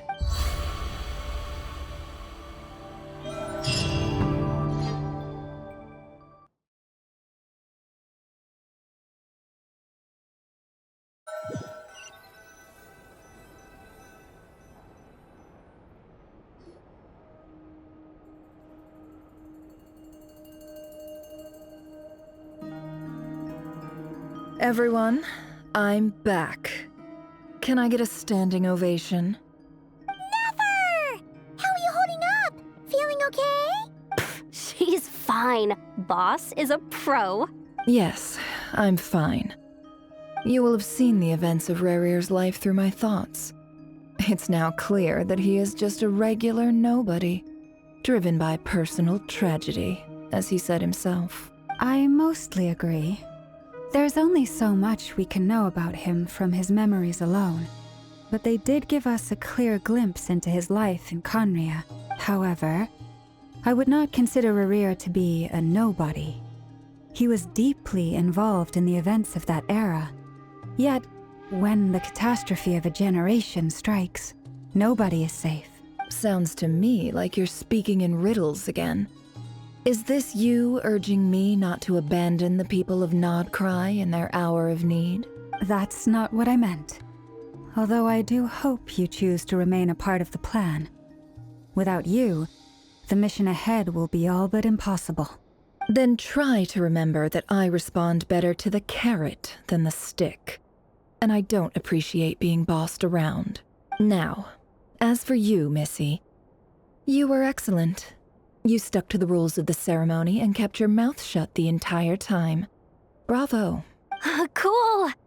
So, can you fill me in on the deets now? Most of what I saw went right over my head. Patience. You'll hear the whole story, don't you worry. But let's meet up with the others first. It will save me narrating it twice. Yehoda? Yes, boss! Let me get that door for ya. That's more like it. For a moment there, I was worried you'd forgotten about the first clause of your employment contract. Forgive my curiosity, but what does the first clause say? It says I gotta do the annoying stuff that boss is too lazy to do for herself. Like opening the door, pouring the tea, yada yada. Is that right? If something is in the contract, it's because she willingly agreed to it. Rest assured that the Curatorium abides by the very strictest of labor policies. You don't seriously think I'm cruel enough to treat her like my slave? In any case, I've hardly shied away from my share of the work today. Hope I don't catch Flintz and Varka lounging about in their chairs, enjoying a leisurely cup of tea. There's nothing I dislike more than other people enjoying themselves while I'm hard at work.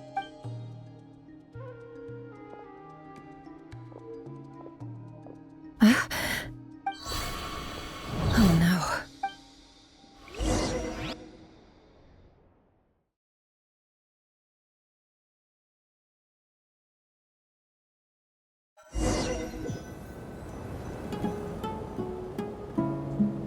Sorry to disturb you, but we seem to have run into some trouble. Evidently so. Don't worry, I'm not about to leave you to fend for yourselves. I'm not that kind of boss. And it would go against the Curatorium's labor policy. I'm sorry. What did you hear me say? I wasn't talking about labor policy. Wait. How long have I been standing here? Not long. You just appeared by the door a moment ago. Boss, what's wrong? You look like you've seen a ghost. We've been tricked. We never left at all. Somehow I hallucinated that whole scene back inside the office. Hallucinated? But how? How indeed. This place should heed my will alone. all thoughts and actions that occur in here are just a result of pawns moving across the chessboard in a carefully calculated manner. And nobody has access to this chess set but me. So you control everything in here? More or less. But yes, it's a special technique of mine. Has anything like this ever happened before? Only once. It was the first time I used the chess set. Is there any similarity between what happened then and what's happening now? I suppose my thoughts are a little turbulent, which was also the case my first time. Is there anything I can do to help? The first clause of your contract clearly states that I only need your help with things that I'm too lazy to do myself. Meaning you're not feeling lazy right now? Meaning this is not something Yehoda can help with. The chess set is a personal treasure that I alone understand. I must be the one to find our way out of here. Boss, it's fine. Really. Let me do something useful. Oh, listen to you. Whatever would I do without you, Yehoda? What? Really? Yes, really. Where would I ever find another employee as obedient and servile as you? God forbid anything ever happens to you. Oh, okay. Well, anyway, I was thinking of fetching some water. There's gotta be a source around here somewhere. I suggest everyone finds someplace comfortable to take a rest. We gotta conserve our energy. Even though all this chess malarkey doesn't exist in a physical sense, mentally speaking, it's all real. And so is our tiredness and fatigue. You don't want to dismiss mental fatigue.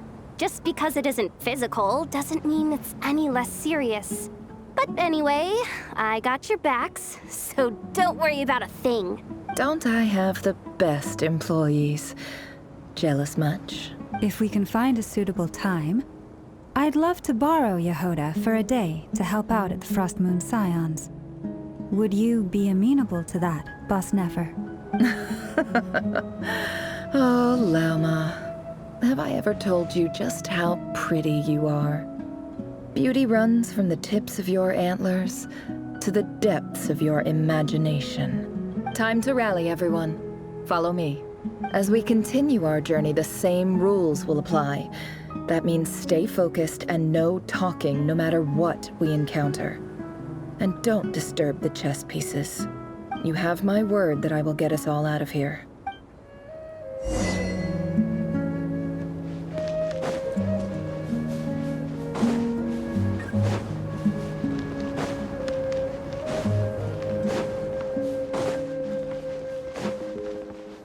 This place looks familiar. That's not a good sign. I wasn't expecting visitors at this hour. Wait, is that? Oh, it's him. There you are. Sinue's been looking for you all day. I think he has some news for you. Oh yeah? What were you doing just now, Uncle Retinue? Hiding away some more loose change? I know I saw some Mora. What do you mean loose change? Oh, come on, I'm too old for this. Just pretend you saw nothing.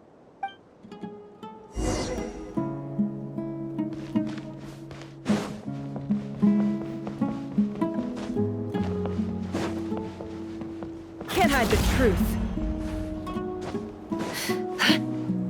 Hey, kid. Mind telling me what Sinuhe's been up to recently? I'm trying to get in his good books and I need a way in.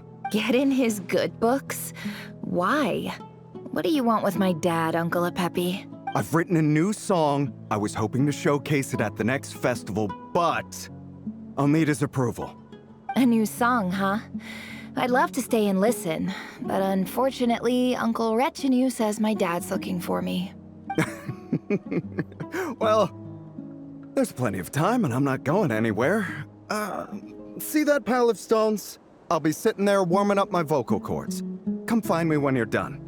Pile of stones. Got it.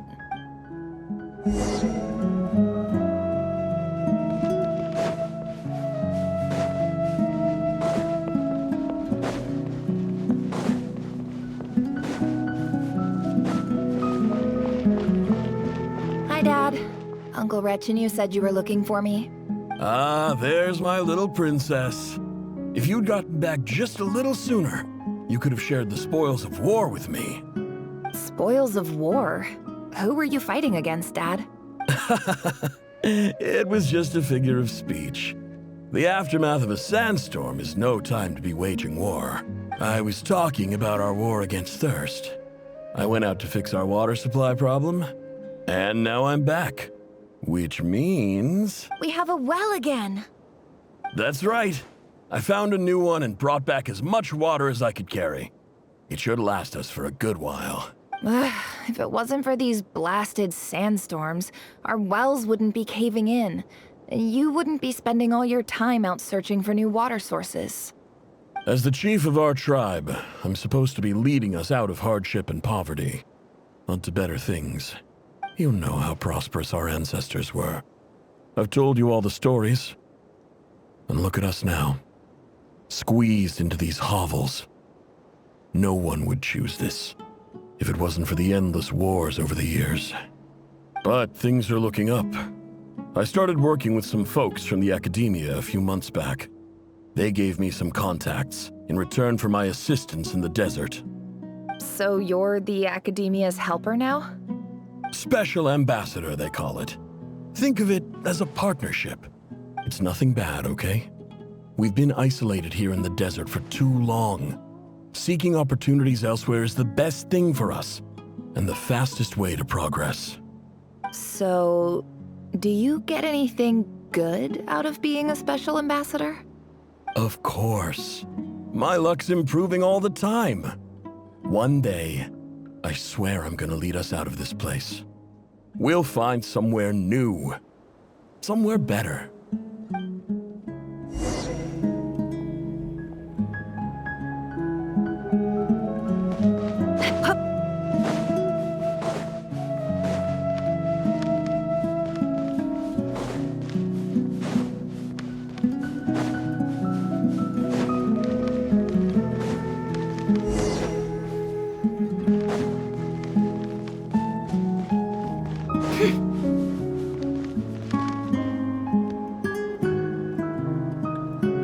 That's our well, and you know it! You stole from us! Well, you've gone from chief to thief, and now you have to face the consequences! Did you really think you could take our water without permission and get away with it? You're either brave, stupid, or both. And that Special Ambassador act? Yeah, nice try! We spoke to the academia. They said it was all news to them. You're a liar and a cheat!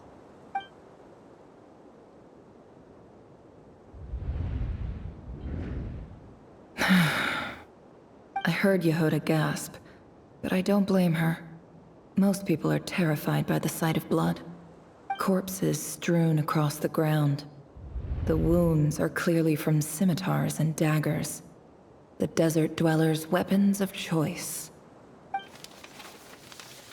There's a handwritten note on the ground.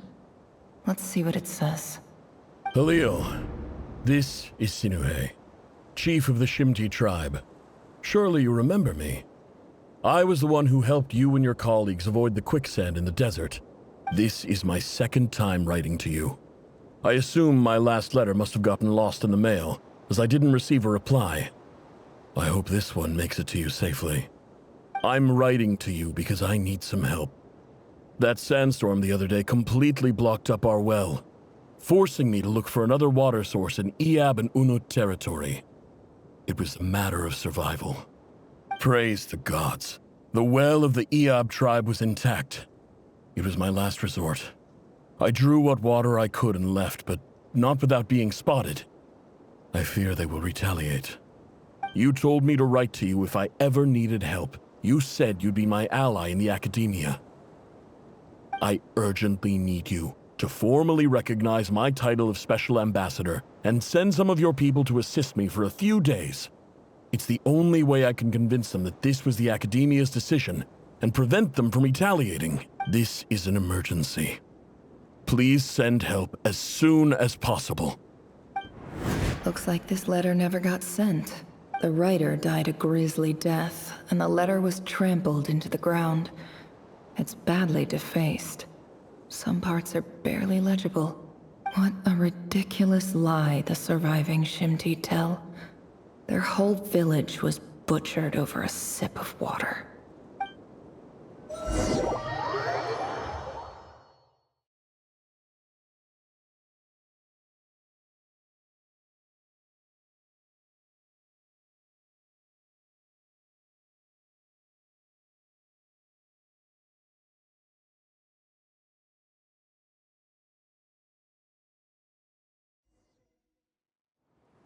Ah, officer.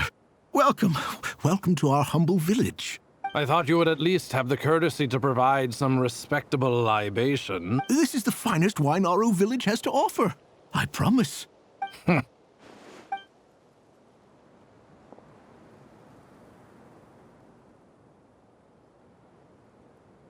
Academia has agreed to reserve a single space for a candidate from your village. But I remain skeptical of this entire endeavor. I highly doubt anyone in this desert possesses serious academic potential. Please, have faith. If not in us, then in our god. The child we found shows great promise. I beg you, take her away from this place. Give her a chance. Don't let her talent go to waste. I don't recognize her. New arrival? She showed up here a few days ago and we took her in. She's a really bright kid. Please help. I'm begging you. So, where are you from? Nowhere special. Just a sand dune. What about the rest of your family? How many of you are there? Just the one. It's only you? Correct. So, no brothers, no sisters, no mother or father? Any who have slept on a bed of sand, I call my brothers and my sisters. Apart from that, I have no family. All right. Get over here. Sign your name on the form.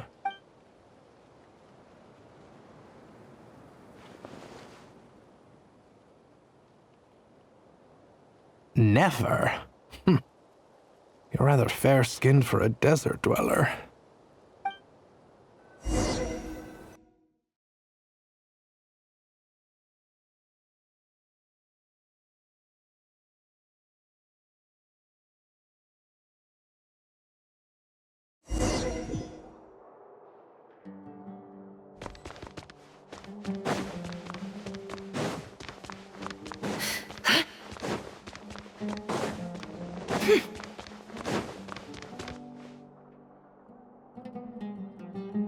Nefer, this term's assignments have been issued already.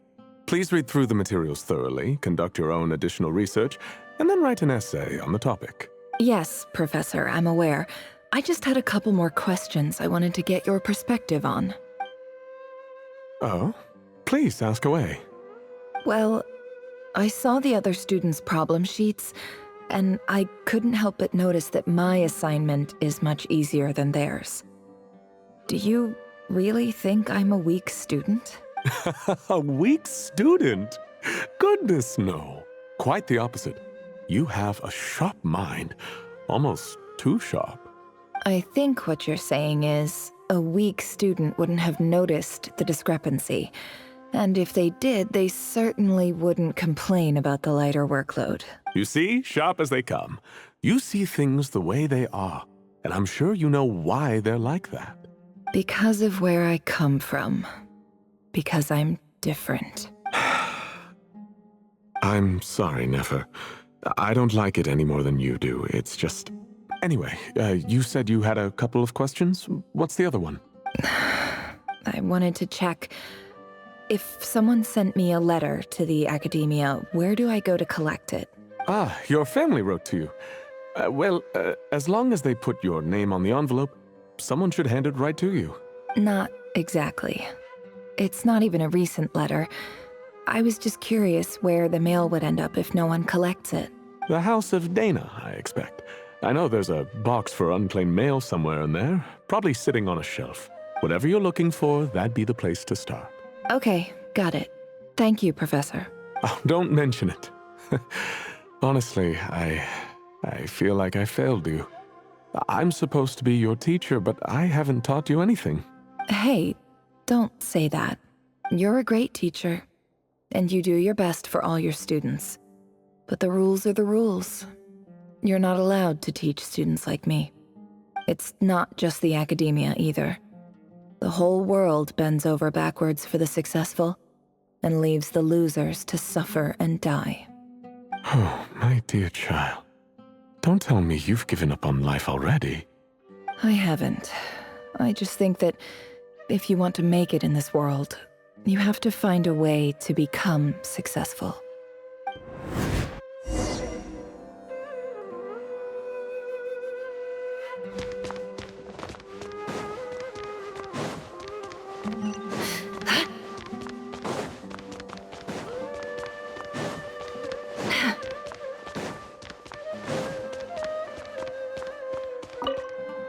This must be it. A big cardboard box full of unclaimed mail. Let's take a look.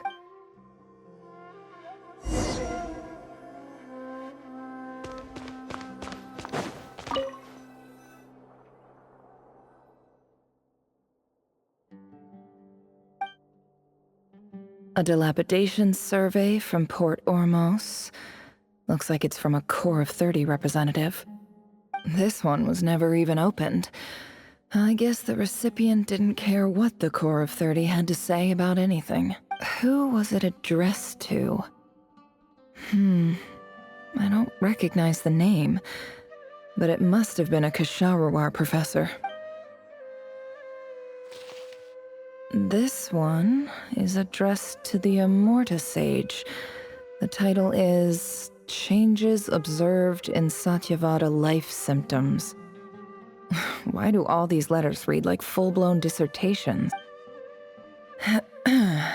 Guided by the incense, we became lost somewhere in the forest. All the barriers between levels of consciousness disappeared as our minds soared around in circles. In clinical terms, these symptoms fit the description of incense poisoning. For example, my neighbor who always breaks out into song and dance after using incense. This seems like something the academia would want to know about. Why wasn't it collected? Wait, what's this written on the back?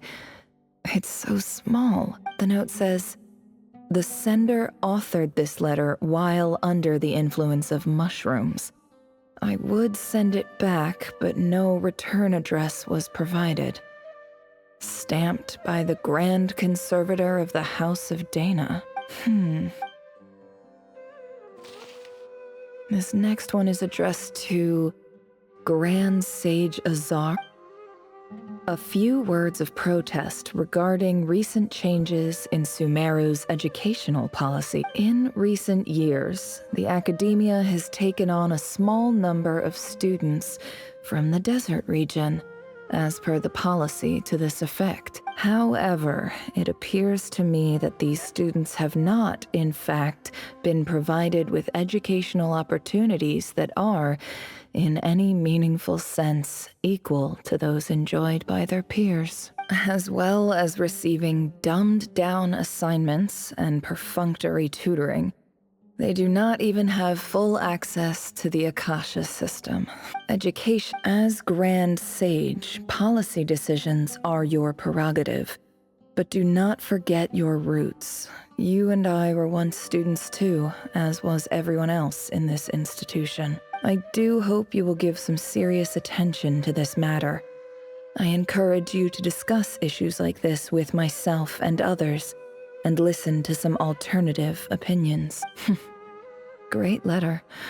Shame it didn't get to where it needed to go. And the sender is... Sage Cyrus of Spontamod. I didn't realize anyone else even knew how bad students like me have it in this place. So this is where letters from the Sage of Spontamod end up? Nice one, Grand Sage. Really enlightened leadership. Whatever. This isn't what I came here for. Moving on. I'm not exactly holding out hope that a letter sent from the desert would even make it here. But if it did, Where else would it end up if not in this box? I can't believe how much discarded mail there is. Must have been years since someone last went through it all. And this is just one box. The whole house of Dana is boxes on shelves. I don't believe for 1 second that any human being has sat down and read through all the documents in this place. Who has that much free time on their hands? Wait, could this be it?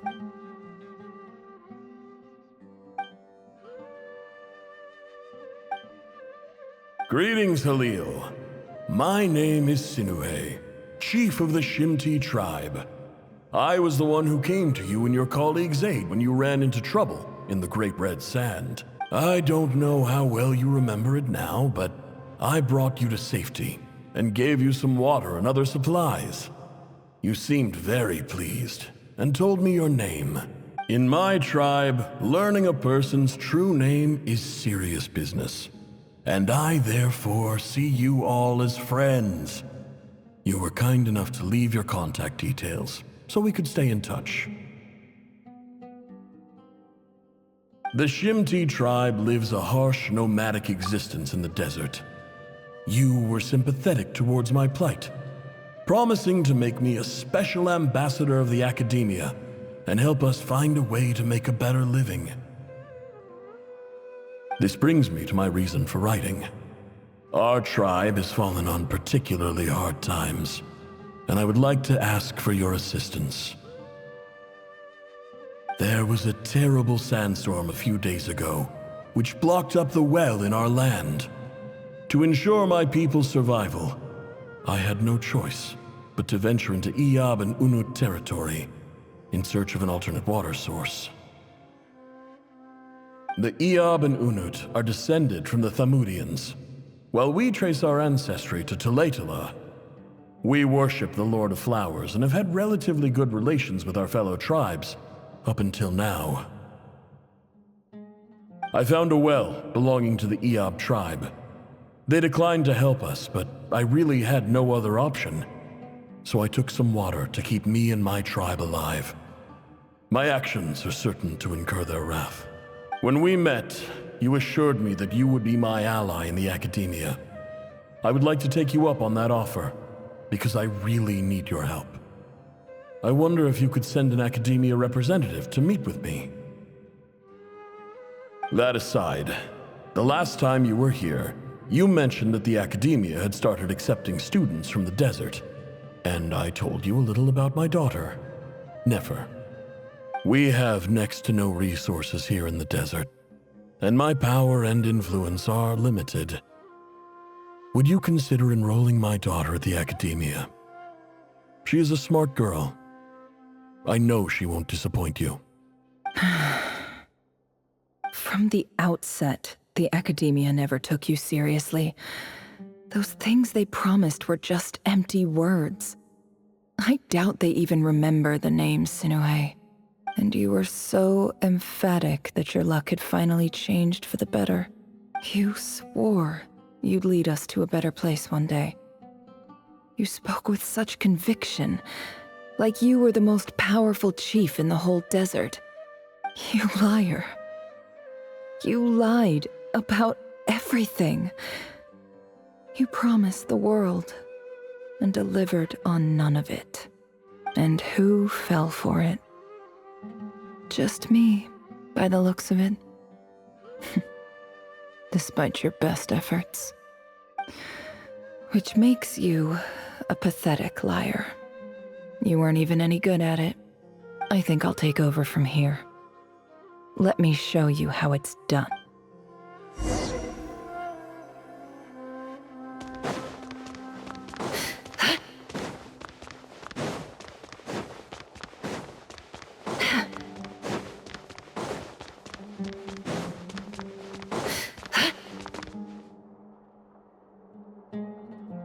I just came to say goodbye.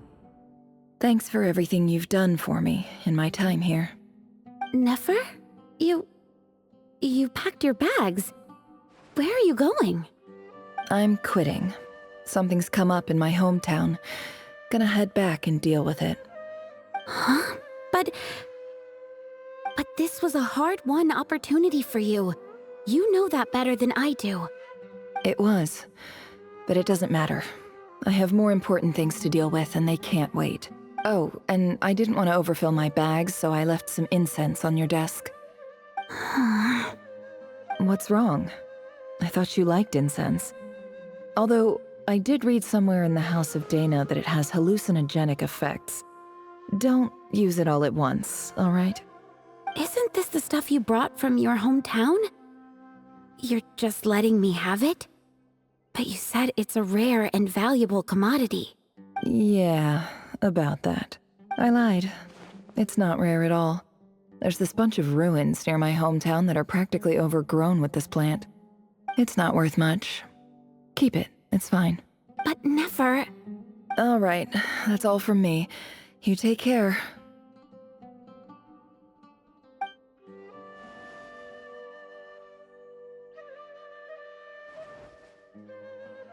Don't forget me, okay? I mean, we're more than just classmates, right? We're friends. Yeah, I'll remember you. I lied again. That incense is worth a fortune, and it's a rare find even in those ruins. And as for remembering her, I have far too much to do when I get back. No time to reminisce.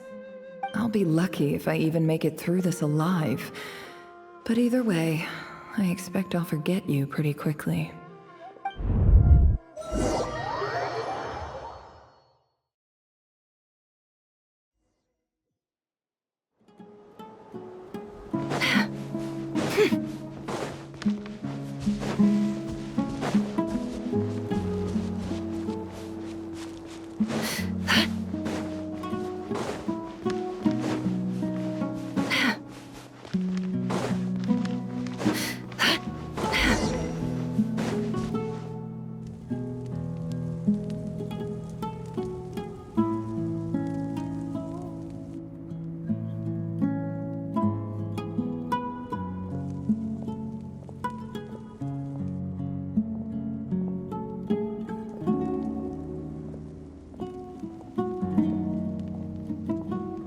It's a pleasure to meet you, Mr. Arif. So, what does the Academia want? Since they've sent their special ambassador, I assume there's a big business deal to be made. If not, I'd be very disappointed. Please, sir, lower your blade. You're lucky I'm the one they sent. Not all special ambassadors share my admiration for the Iab people. The ever-shifting balance of power in the desert reduced the once great civilizations of this region to rubble and sand.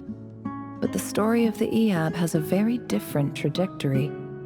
Others grew weak, but you grew strong, beginning in obscurity and moving to prosperity.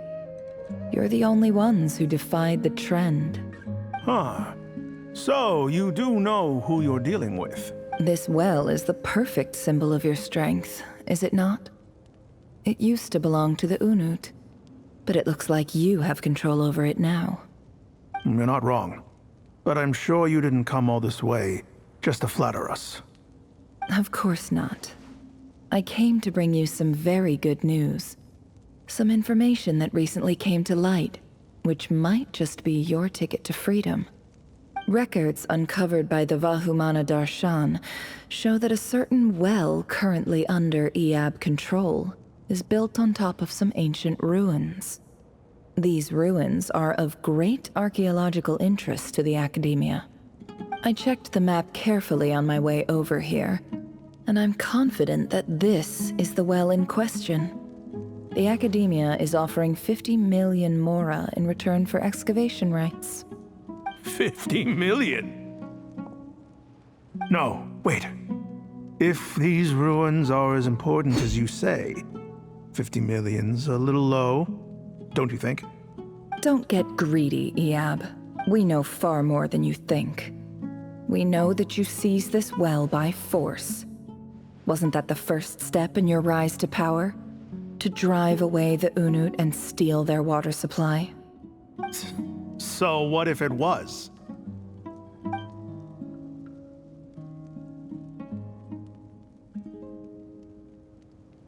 Don't worry. As unscrupulous as it was, it's something we're willing to overlook. The Academia is only interested in dealing with the de facto power holders in the region. I hope I am making myself clear. And I hope your words are the truth.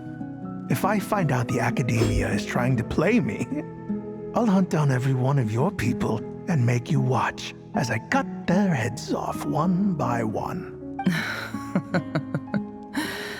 I assure you, Chief, that would not be in your long-term interests. You don't want to make an enemy of the Academia. You see how I'm dressed, don't you? I appreciate that you've never been to the rainforest, but surely even you recognize an ambassador's attire when you see it. And what does a barbarian like you have to lose anyway? You really think the Sumeru Academia would bother to come all this way just to lie to you? We have more important things to worry about. All right, I take your point. The Academia is the highest authority in the land. I'm sure you're trustworthy people. In that case, we have a deal. We will sell you the excavation rights. I'd like to thank you, Ambassador. This is good news indeed. Excellent news. In fact, it calls for a celebration. Would you do us the honor of staying a while and enjoying some Eob hospitality? Gladly. I am partial to wine myself, and I trust you are as well. So let's indulge in a few drinks together, in celebration of this momentous occasion.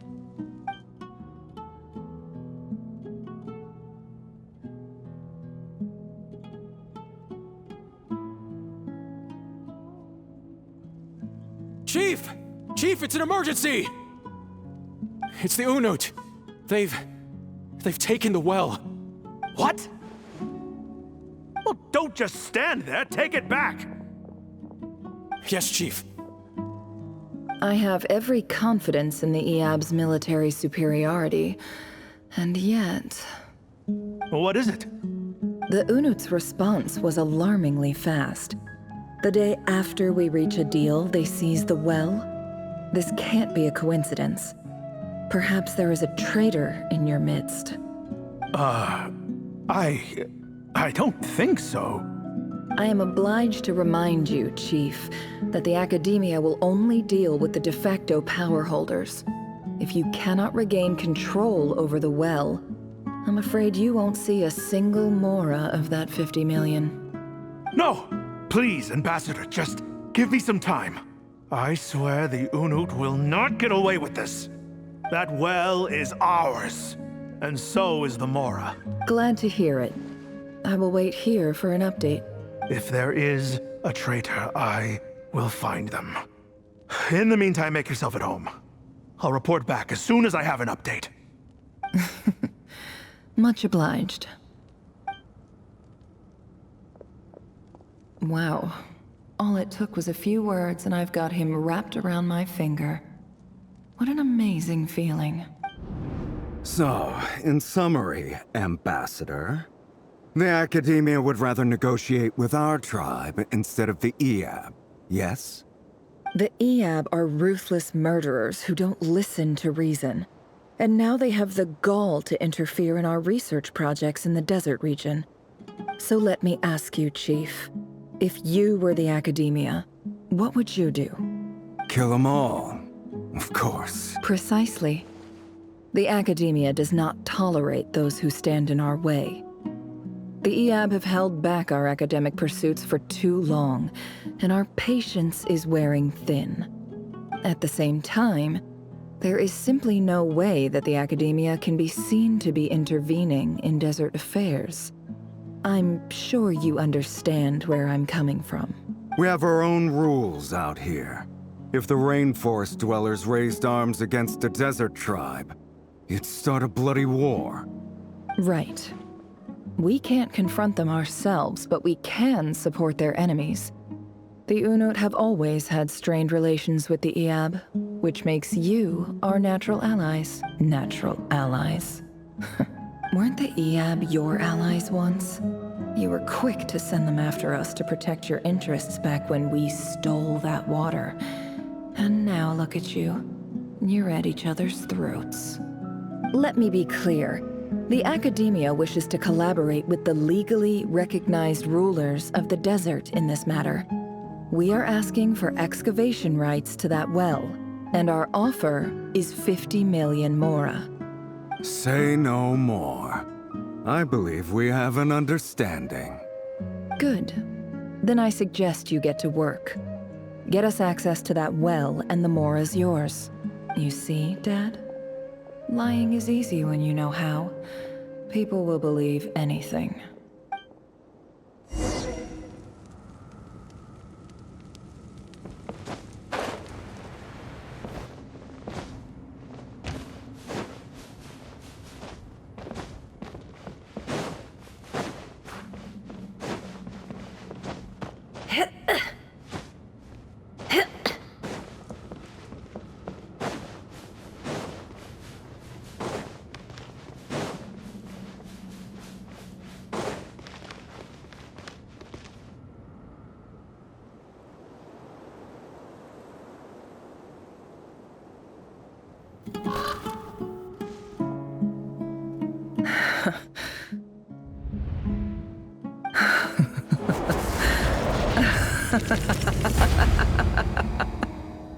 Look at yourselves.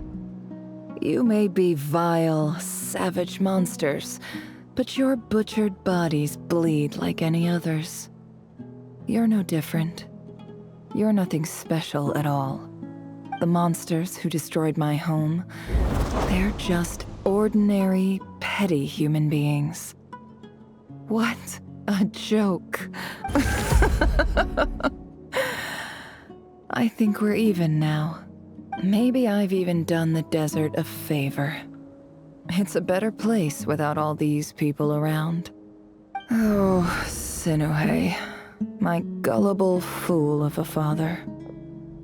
Perhaps if you'd been as ruthless as I was today, our tribespeople would still be alive. In this dog-eat-dog world, a chief needs to be tough to survive. But you couldn't do what had to be done. So I did it for you. Nefer, it's okay. All of this is in the past now. I believe I remember you promising to remain silent. Yeah, but even so... Yehoda, is there anything you can do to ease the tension? Alright, time for a sharp turn onto a completely different topic. So, anyway, that's enough of that. When are we getting out of this place? Feels like we've been walking forever. I'm getting pretty tired. Oh, Alma, you tired? Yes. If we can find somewhere to sit down, I could certainly do with a rest. It's not far now. There should be a temple just up ahead. Yes. Really? A temple? That's where this story ends? I guess that's how things go in the desert. Desert dwellers can never escape their destiny. Or so everyone says. I never wanted to believe it, but looking back now, I'm as desert as they come. You mentioned a temple. What's waiting for us there? My biggest trade secret of all. Ah. Then I'm guessing it's where you got your power from. The power to peer into other people's minds. I didn't know you were clued up on any other religions. I'm no expert in the history of Sumeru, but since you come from the desert, I would imagine it has something to do with King Deshret. Sounds impressive. Ah, I know who you mean. General Mahamatra Sino. The spirit of Hermanubis dwells within him. That's Boss Neff for ya. She knows everything. Sino's hardly a figure of obscurity, but I know about Sethos too. What about him? Is he a big deal or something? Well, he's not a small deal, let's put it that way. Please, this is the bare bone basics. Save the flattery. Thanks for your patience, everyone. I'm sure it's been a lot to take in. With any luck, that's our exit just up ahead.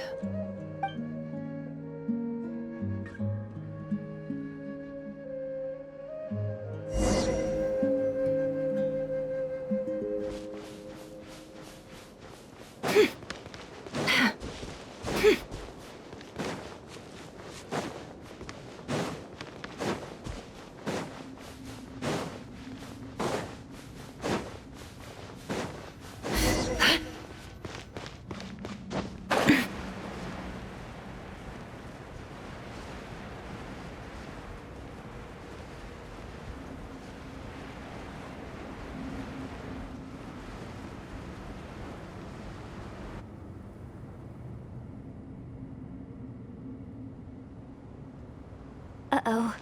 Uh-oh, I'm totally out of my depth here. I don't have anything to add about any of this stuff. Like, look at that statue, for instance. I want to do the whole name-dropping, this girl knows her stuff thing too, but I've never seen anything like it before. A statue with the head of a bird. That's Thoth, the Ibis King, one of the 7 pillars of King Deshret. The legends say that he, the Crocodile King, and the Goat King were the 3 retainers of King Deshret. Let's take a look.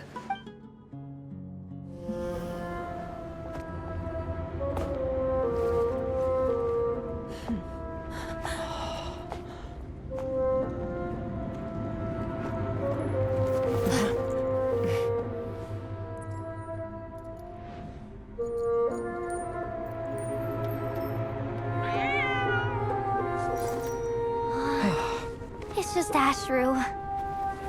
So, all is well?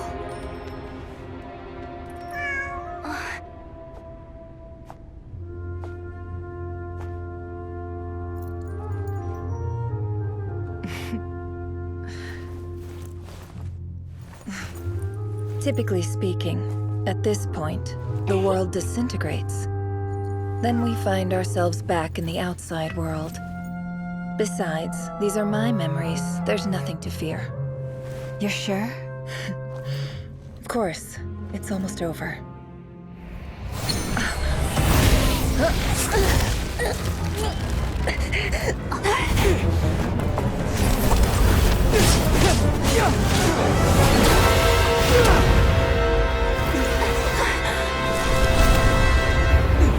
Never! Hold on!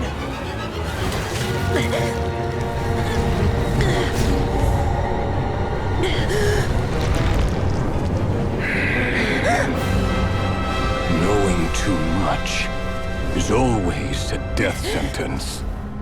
Speak for yourself.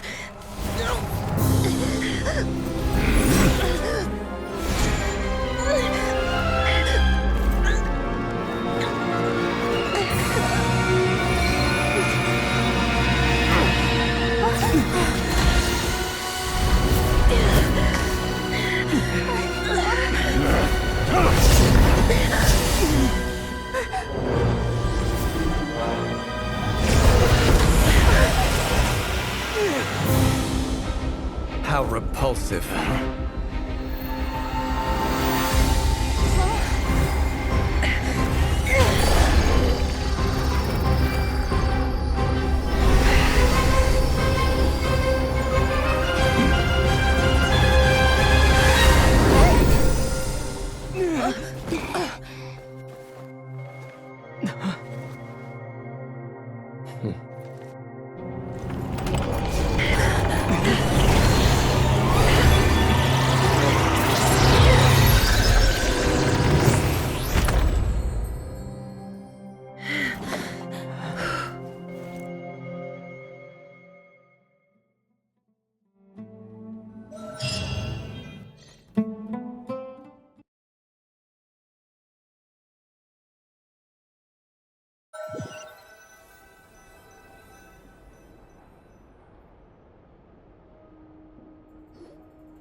timed that pretty well, didn't I?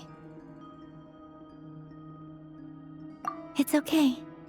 I'm just glad no one was hurt. Paimon noticed you doing something too, Dainsleif. Were you helping get them out?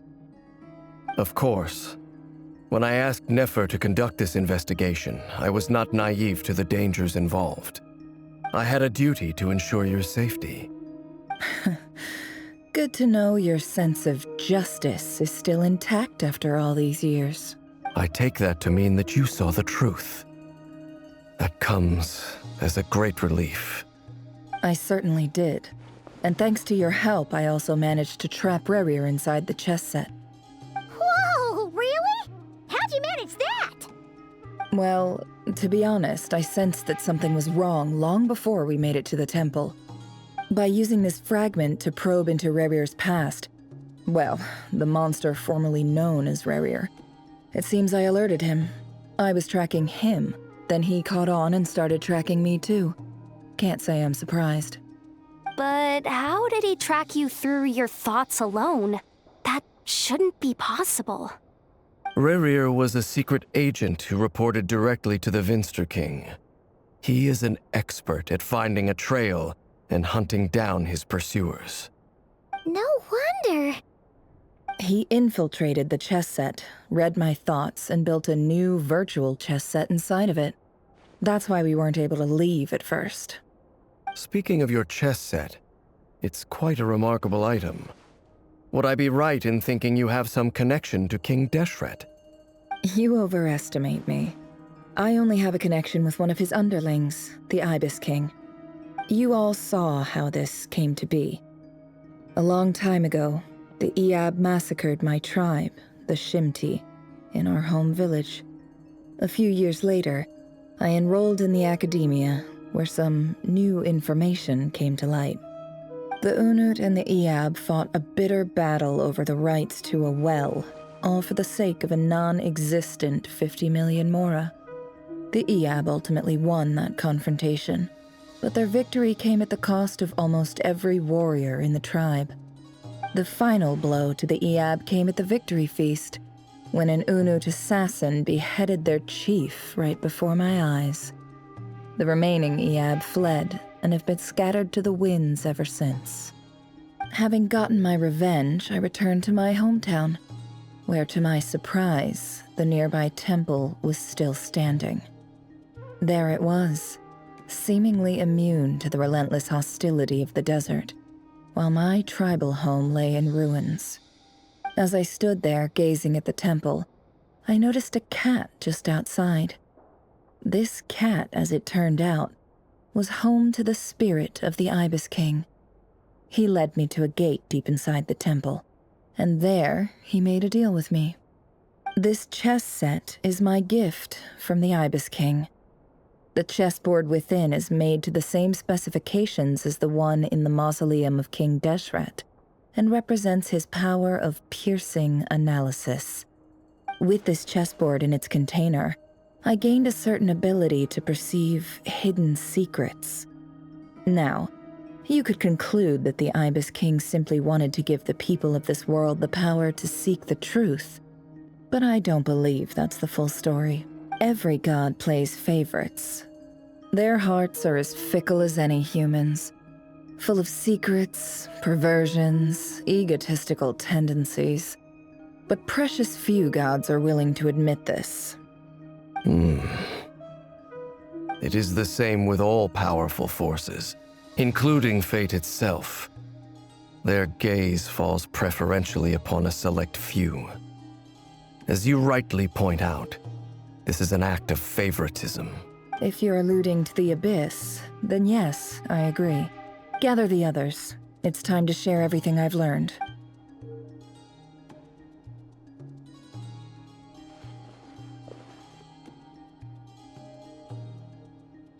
Thank you all for being here. As promised, I did some further investigating into the Reicher of Solnari's background. I am pleased to report that the investigation has been most fruitful indeed. The Reicher of Solnari, real name Rerir, was once a Khanrian subject who served the Vinster King. I will now share the important details of his story. Please save any questions or comments for the end.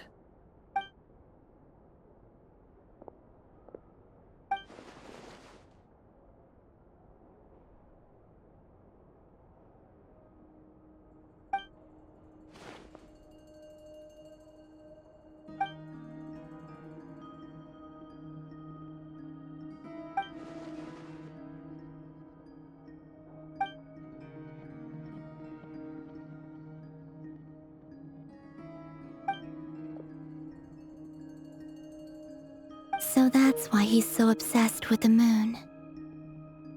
A tragic tale, to be sure.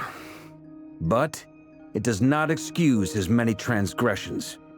No matter how much Rerir suffered in the past, the fact remains that he is what we know today as the Wild Hunt, wreaking havoc upon innocent lives in Nod-Krai. He becomes more dangerous with each passing day. If left unchecked, it is simply a matter of time before all of Teyvat suffers the consequences. This is a threat that the Knights of Favonius cannot ignore. A question for Miss Columbina. Forgive me if this is presumptuous, but have you ever seen the spatial gateway that appeared in Rerir's memory? Never. But I have heard stories of something called the Moon Gate, and this seems to fit the description. Miss Lauma, any thoughts on this? In the lore of the Frost Moon Scions, the moon is believed to hold many secrets. Some sources speak of ancient knowledge, others of a gateway to the unknown. The term Moon Gate is one I have heard before. But as is the case with all of our legends, there are no records of any first-hand witnesses. We cannot know whether it truly exists. Then back to Miss Columbina. As a moon goddess yourself, do you have some idea of where the Moon Gate leads to? Not at this stage, sorry. I do hold the power of the Frost Moon, and my strength is recovering well. I can sense that the gate would open at my command, but... But there's more to the power of the Frost Moon than that? Yes. A moon goddess has the right to open the Moon Gate, since it is a path to the moon. But as never mentioned, holding open a spatial gateway takes a huge amount of power. And right now, I need to conserve my energy to fight the Rehir of Solnari. I'm afraid this is one mystery we may have to leave unsolved for now. I agree.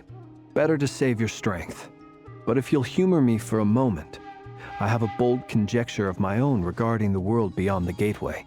I highly suspect that neither Tholindis nor Rerir made it through unscathed. The evidence pointing to this is the fact that the Rehir of Solnari exists in the form of countless fragments. With the abyssal power he wields, no ordinary foe can touch him, let alone tear him to shreds. And yet, the Wild Hunt proliferates wherever his scattered fragments lie, drawing hordes of monsters to many different locations across the land. So your theory is that Rerir was physically torn to shreds by some powerful force? Hence, why the Wild Hunt is a distributed phenomenon, rather than a unified one? Makes sense to me. Explains why the Wild Hunt is so pervasive, and why he's been trying to piece himself back together. He was whole to begin with, and he wants to be whole again. Without the power of the Abyss on his side, he almost certainly would have perished the moment he was torn apart. But the Abyss, much like a curse, has kept him alive. I could not agree more. The power of the Abyss is most surely a curse. It is a compelling explanation, and one that accords with my present understanding of Abyss creatures. Whether the life form in question is primitive or advanced, if a curse has extended its lifespan unnaturally, it will continue to survive in spite of everything. This raises some interesting questions. I will run some experiments and see if there is any validity to my suspicions. That being said, regardless of whether my research bears fruit, I would like to thank Miss Nefer for conducting such a thorough investigation. Already, it has greatly enriched my understanding of the entity we face. My pleasure, Mr. Albedo. I too hope that the information I have shared today proves useful as we look to formulate the next stage of our plan. Hey! What is it, Dainsleif? You look really upset! It's just... when I think of the man I once knew as Rerir, I struggle to understand why things had to turn out like this. The two of you used to be friends, didn't you? I don't know if these words will bring any comfort, but my heart goes out to you. Mine too. We can never know all the hows and whys of the way things are. The moon and stars are full of untold secrets and lies, and the skies are host to many more mysteries than these alone. Yet, none of that can begin to compare with the complexity of human life. Those are the first comforting words I've heard in a long time.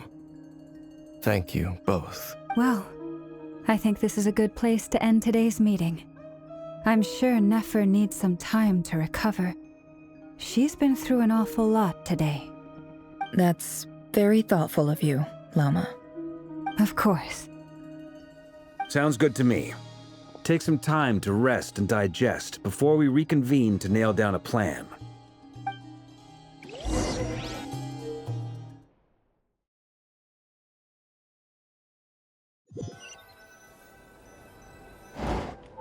Hey, is this a bad time? Hope I didn't kill the conversation.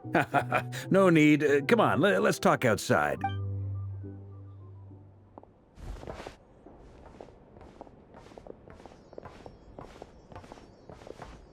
Anyway, Nefer went back to the curatorium to get some rest. But before she left, she shared some things with me that I thought you should be aware of. Firstly, although she managed to trap the Raker of Solnari inside her chess set, there's no guarantee that the power of the Ibis King is any match for one of the 5 sinners. Their powers are beyond our comprehension. It's only a matter of time before he finds a way to break out. We have to come up with a plan and take care of him before that happens. Honestly, Paimon figured that might be the case. So, how long have we got? Well, I asked her that same question. She talked for a long time, but for the most part, it seemed like she was trying to convince me how precious her chess set is, and what a long and storied history it has. It felt like some kind of sales pitch, you know? The kind where you end up handing over Mora against your will? Anyway, after all that, she finally answered the question. 2 days, at most. 2 days? Holy moly! Can we even recruit enough help in that time? That remains to be seen. Which brings me to the second issue. Dainsleif is obviously conflicted about this whole thing. But given how little time we have, there's no way we can pull this off without his help. You have some history with him, right? Do you think maybe you could talk to him for us? Great. I appreciate it. All right, on to item 3. So, Albedo, Durin, and I put our heads together and came up with a plan. Can't promise it's gonna work yet, but at least it's a start. We figured we'd bounce the idea off you first. We'll explore it further once everyone's recovered. Oh, Paimon's dying to hear this. All right, so here's what we're thinking.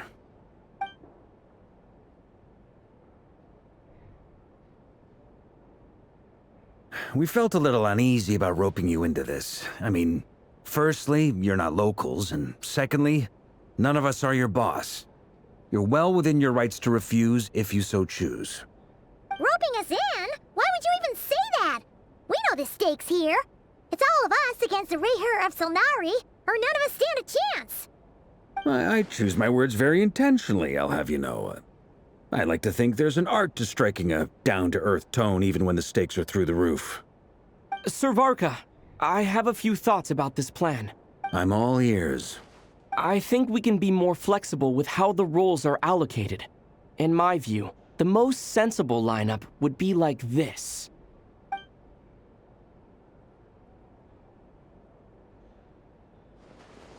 I see your point, yeah.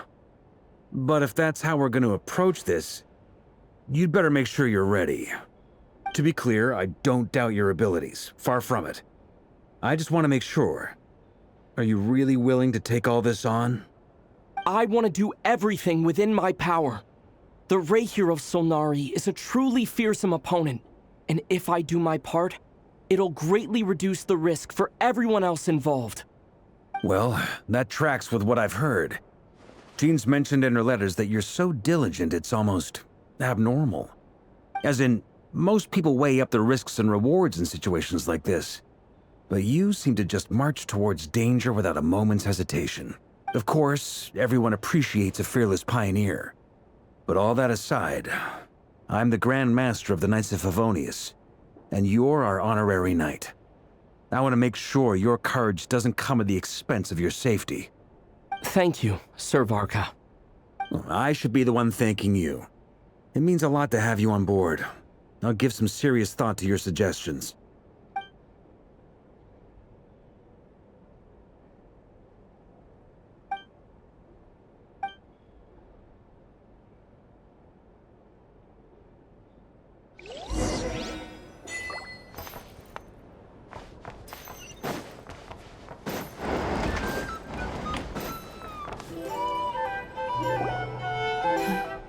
This is a thorough plan, but I do have one last question before we take action. How can we be sure that our enemy won't leave the designated area? Great question. Albedo's been hard at work analyzing Rarer and the Wild Hunt's behavioral patterns. His conclusions are as follows. Firstly, from the earliest known confrontation until now, Rarer has never displayed any ability to manipulate the dimension of space. So it's unlikely he has any power in that domain. Secondly, he seems to have a particularly strong vendetta against our group. If we put him in a fight-or-flight situation, he'll choose to fight every time. Thirdly, finally, and most importantly, he is consumed by hatred, both for the moon and for his enemies. Turns out, we tick both of those boxes. We have a reincarnated moon in our ranks, and a spy who accessed his private memories without permission. He'll be baying for blood, not looking to escape. As someone who's had their fair share of interactions with the Wild Hunt, those all seem like valid observations to me. Understood. Then I will defer to the verdict of the group. Well, everyone, that's the plan in full detail. Albedo and Durin are carrying out their part as we speak. Plan approved. Scheduling. Okay, any firepower you need, I got you covered. Let's light this baby up. The Frost Moon Scions are behind you as well. And the rest of you?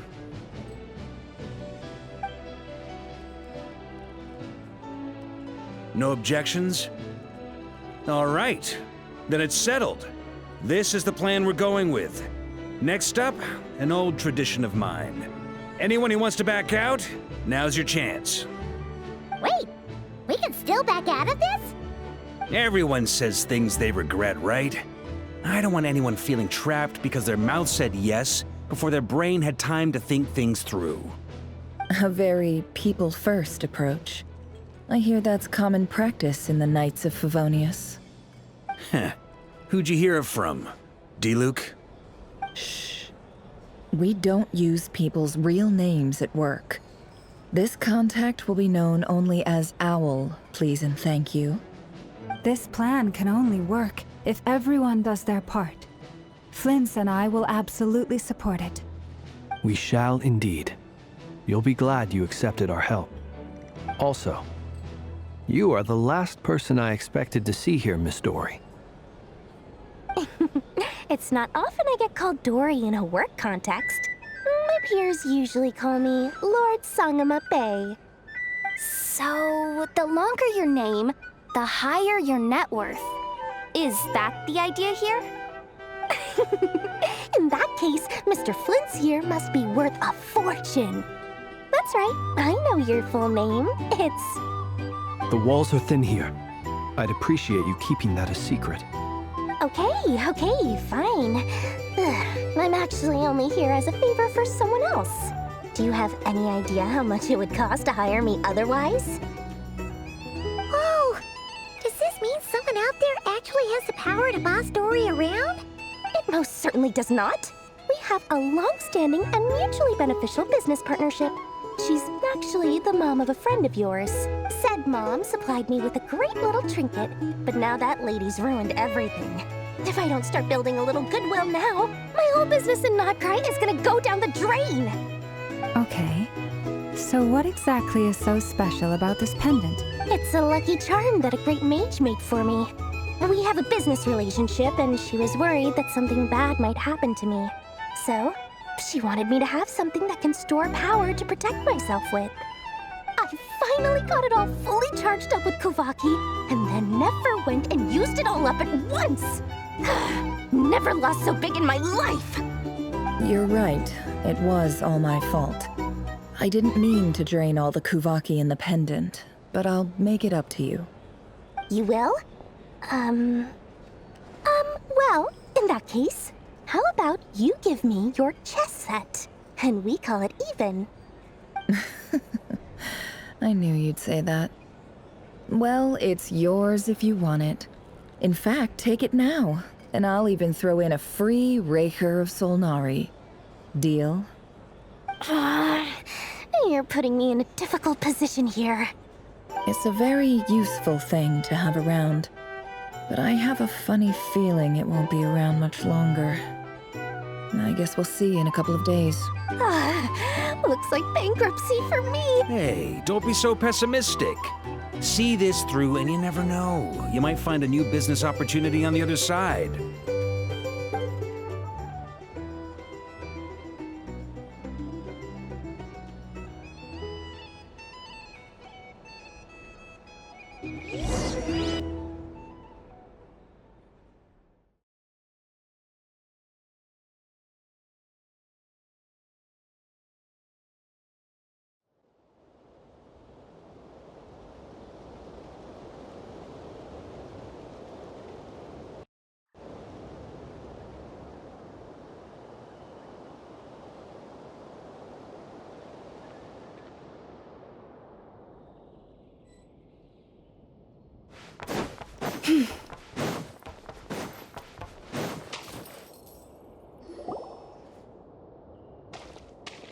Dory! How are things going? Feeling ready? Oh, I was born ready. We only have 2 days. You think Lord Sangamabe would let an opportunity like this slip by? Don't forget, when something's in high demand, the people with the goods on hand get to charge the highest price of all. Even higher than the sellers taking advance orders. Ta-da! See? It's right here! Ah, it's so pretty! Did you make it? No, I have a supplier. We go way back, so he made me a very attractive offer. Aha! No wonder you were talking about lucky charms at the meeting. You've been getting Kaveh to make them for you. That's not the full story. It actually started a while back as a project between me and the Dendro Archon. Mage Alice once warned me that this world won't stay safe forever. There may come a day when everyone faces a great crisis. I passed this on to the Dendro Archon, and she secretly brought together a research team made up of Sumeru's top scholars to invent a technology that could keep people safe. I won't go into the details because it's all very complicated, but if you want to know more, you can ask the Dendro Archon about it sometime. Anyway, point being, it was the Dendro Archon who asked Kaveh to build this little contraption. As one of the top Kashara War talents, he was the obvious choice. Took him long enough. He stressed over it for ages. Must have gone through at least a dozen designs before producing a final product. But that's Kaveh for you. Marak delivered it to me a couple of days ago, along with a letter from Kaveh. Could I ask why I'm sending this technology to you? And what's your proposed use case? Has it been approved by the relevant authorities? So nosy. My fault for sending him the research permit to begin with. Surely Nahida must have told him you were involved in this project. He was probably just nervous because you're always so secretive about your business. Could be, could be. Anyway, I just replied, let's hope there never has to be a use case, because it would involve grave danger. Fair enough, but it sounds like he was just being cautious. He probably felt responsible as the one who made it. Or maybe he was asking as a favor for his housemate. He's done that before. Not sure why, though. His housemate doesn't seem to really care that much about this kind of stuff. Either way, all's well that ends well. I'm just glad to finally have my hands on the product. I wouldn't want to be without it, given the potential dangers that lie ahead. Huh? What does that look mean? Paimon's just super surprised. This must be the first time we've ever seen you actually get serious about something. Well, a long time ago, I made a promise to myself. I promised that I was gonna live every day of my life with a big beaming smile. Obviously, Mora plays a big part in that. But there are always gonna be times in life when you have to give something back. That could mean paying back a debt, returning a favor, or showing some kindness. Alice has been a huge help to me over the years. She was the first investor I ever had. And I want my investors to know that Lord Sangama Bay is the best in the business. And more than that, no one knows what the future will bring. Whatever happens, I want to make sure the Dendro Archon and all of Sumeru is prepared to face whatever comes. Oh, that? I was just making sure Nefer and I are square. Don't be thinking it was some sort of benevolent act. I'm no saint, so don't treat me like something I'm not. My priority is doing the business that I want to do. So long as my conscience lets me, but it usually does. That's the Lord Sangama Bay business model. All right, if you say so. I do say so, and that's the whole point. I'm a businesswoman. Don't go trying to figure out what kind of person I am. You'll exhaust yourself. Much easier for everyone involved if you just take my word for it. Oh, and could you two help me get this stuff where it needs to be? Thanks so much. You're my favorite assistants.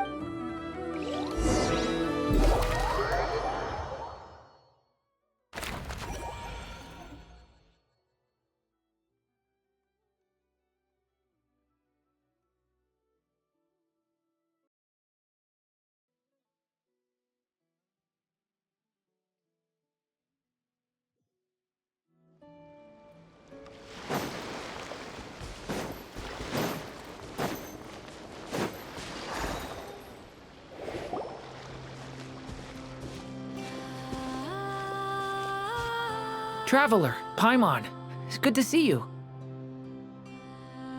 Everything going smoothly over here? Sort of. As you're probably aware, Varka, Durin, and I captured some abyssal creatures from the Wild Hunt. Per the plan, we dissected and analyzed some samples of these creatures. The process went very smoothly. The findings, however, come with some troubling implications. What? You can actually dissect the Wild Hunt? That depends on your definition of Wild Hunt and dissection. Harmless, lifeless. These words are accurate descriptions. The Wild Hunt is an interesting phenomenon. In and of itself, it doesn't seem to possess anything akin to a human personality. But taken as a collective, the medium through which the Wild Hunt is summoned does appear to have a soul. Master griped a lot about the wise Horoptetyr, and seemed somewhat fascinated with the Faustsert Elegy. But she barely mentioned Rerir at all. I don't think that was because of his lower social standing, though. Anyway, it's a pity. I should like to hear her thoughts on the nature of the lifeform he has become today. It's a strange mix. The furious energy of an abyssal being channeled through a fractured physical existence. A consequence of being torn apart by an unknown power. Perhaps the only explanation for his survival in this state is that he sacrificed a degree of individuality in exchange for a continued existence. Oh, sorry. Once I get talking about interesting research, I have a tendency to go on indefinitely. Back to our research findings. Essentially, they confirm my hypothesis. Rerir's corpse is completely contaminated by the Abyss, and the effects are irreversible. You could think of this as Rerir in mutated form. But in my view, even that would be inaccurate. In reality, his whole being has been consumed by the Abyss. In other words, he is now nothing more than a manifestation of abyssal power. Unfortunately, at present, we have no means of completely eradicating abyssal power. Hence, we cannot fundamentally destroy the Rayhir of Solnari either. Oh, that's terrible news! So, that's it? We can't defeat him? Not even if we get the power of the Three Moons? Miss Columbina's situation is a difficult one. She can never achieve wholeness when the world does not accept her presence. It's as if her creator banished her to a place she can never be accepted. It means she spends most of her energy just on her own survival. Given the circumstances, it's only natural to despair. But we must see this plan through to the end. Time to kick off the backup plan. Oh, Paimon almost forgot! This is for you. Dory asked us to bring it. Ah, how wonderful. Well, thank you for making the trip. Durin and I will be heading off shortly. I'm sorry I won't be there to protect you in person this time. Please be careful. All right then. Stay safe.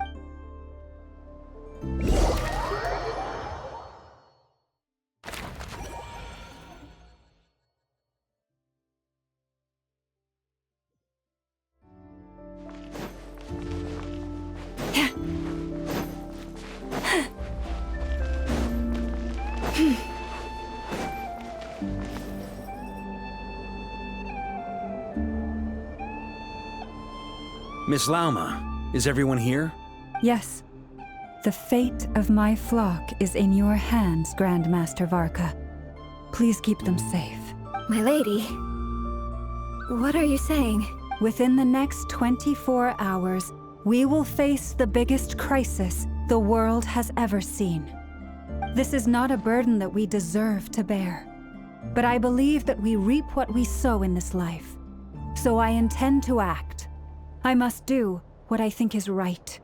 For me, that means fighting for the future of Nod-Krai.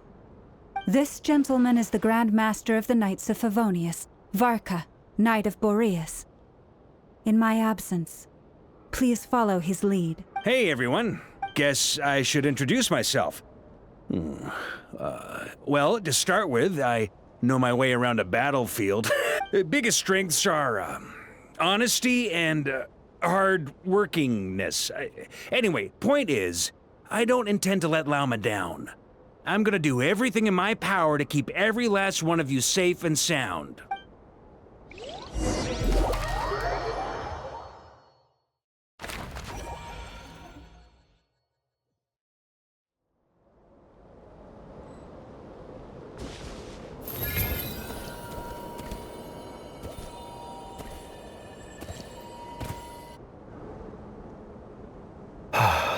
Something on your mind? Miss Columbina, was it? I believe that's how the others addressed you. That's right. Names are funny things.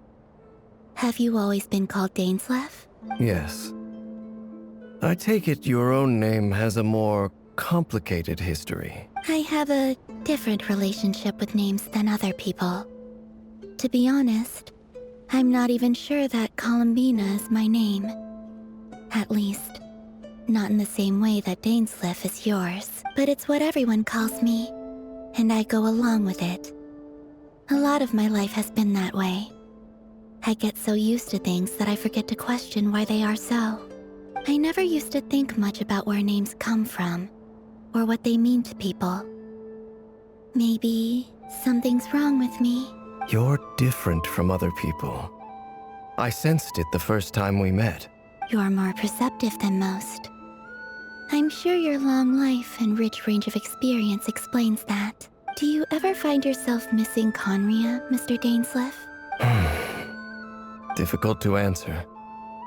I have dreamed of the past many, many times. Sometimes I'm fighting tooth and nail. Other times I'm lying on the ground, defeated. I don't recall any happy moments from that time. It has been too long. Is that because hatred survives longer than love and affection? That would not be for me to say. I make no excuses for the grudges I bear. But whatever the reason, I remember little that was beautiful or sentimental. Thank you for your help with the Rerir situation. Without your efforts, I never could have learned the hidden truth of his story. You're welcome. I know he's your friend. Friend? He betrayed me. And I never really understood what he was going through in life. Some friendship, that is. Okay. So, do you plan to fight him with us? You see, you're torn. Now you know what really happened. You see the things he's done in a new light. I need some time. Of course. I completely understand. Anyone else in your position would feel conflicted too. Actually, I went through something similar myself recently.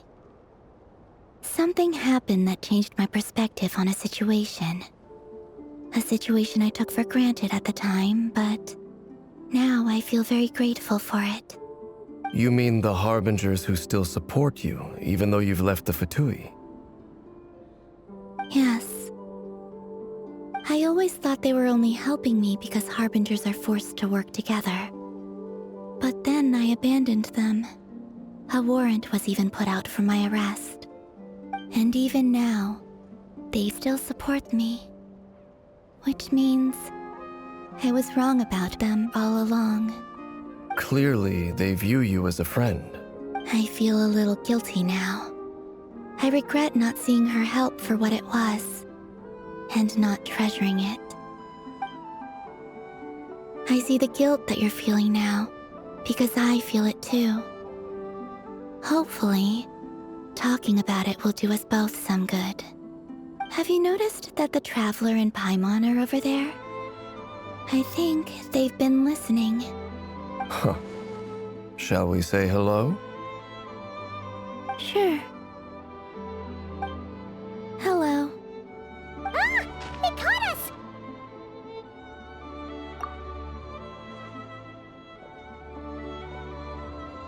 I apologize for making you worry. No doubt you wish to know where I stand on the plan to take down the Reir of Solnari. I'm afraid I need a little time, but I will seriously consider joining you. You will? Oh, thank you so much! Everyone will be so grateful to hear that! They needn't be. This was something that I was going to have to face up to eventually. That doesn't matter to them. They're grateful to you regardless. You can't control their gratitude, so just accept it. And then, have a think about whether you're willing to join us.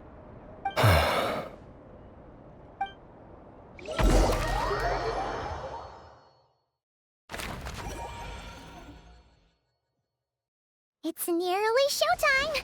Let's go rendezvous with the others. You know the place.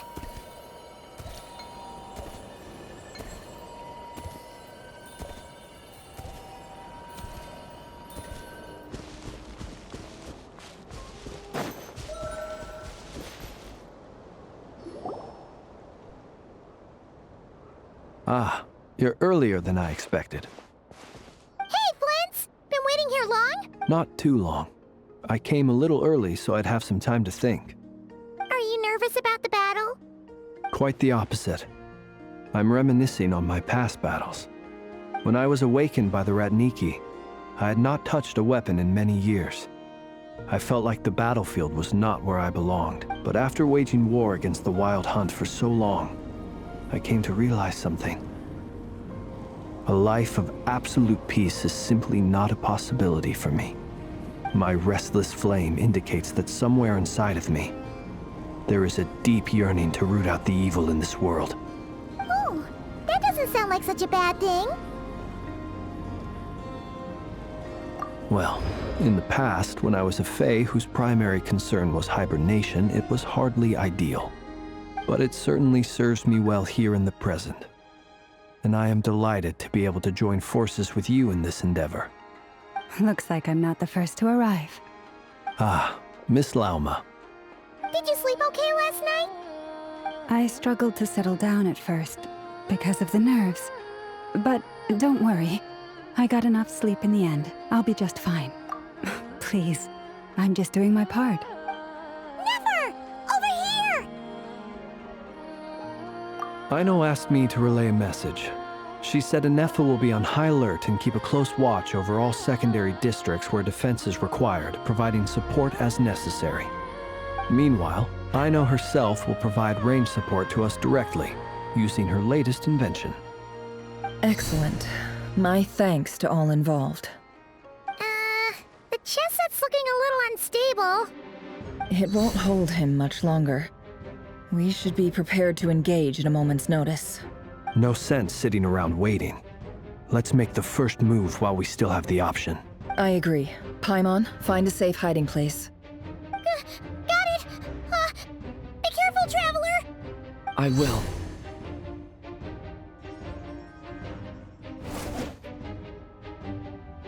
Everyone, take your positions as soon as the battle starts. Every ounce of strength we have in our bones, let us bring to this fight. Ready? Let's go. I've seen all your futile ploys before.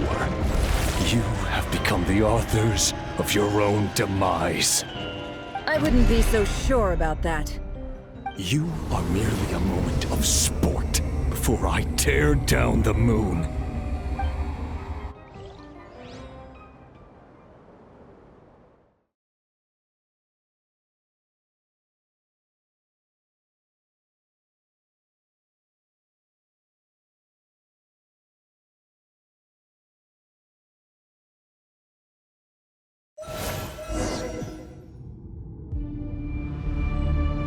Stay on your toes. Yep, you too. Let's see tomatoes. Leave this place.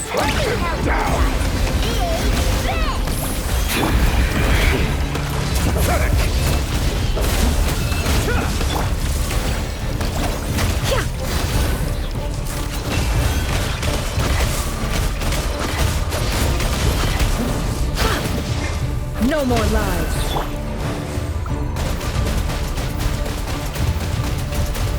Go!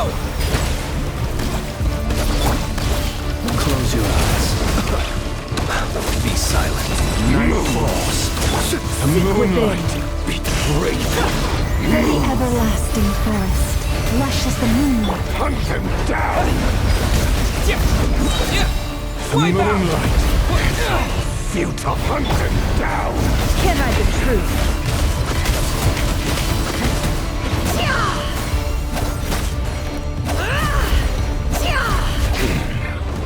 Hunt them down!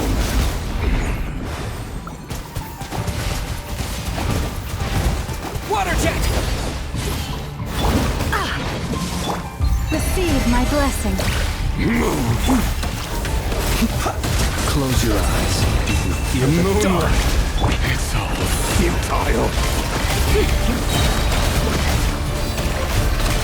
The mystery unravels. It began with the moon, and so shall it end. The moon will protect you.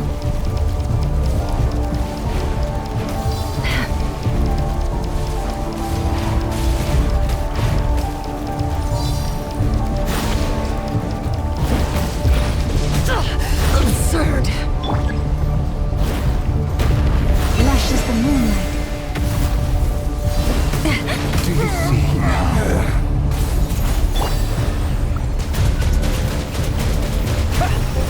Venomir, when will it be as you foretold?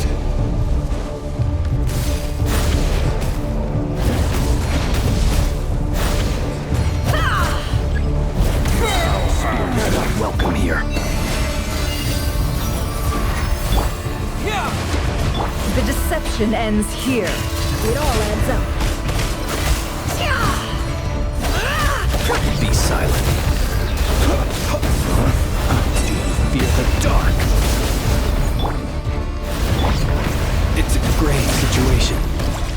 Move, Moonlight! Pathetic! Lush as the moonlight. Can't hide the truth.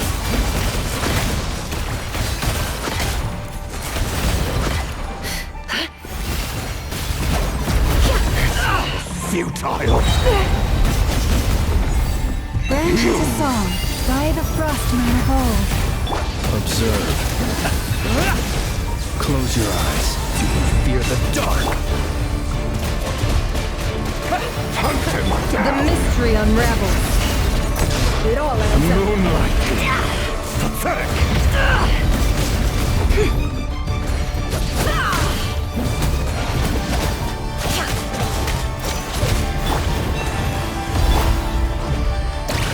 No more lies. It's all futile! Get out the truth.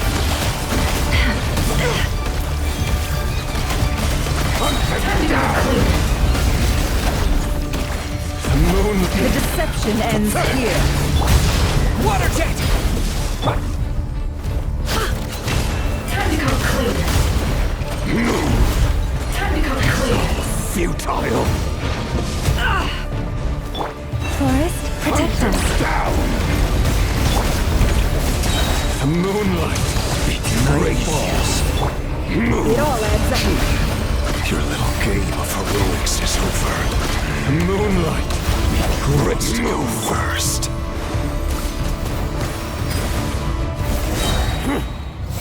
Now, get out of my sight! No, we've been separated! Will it take? You okay?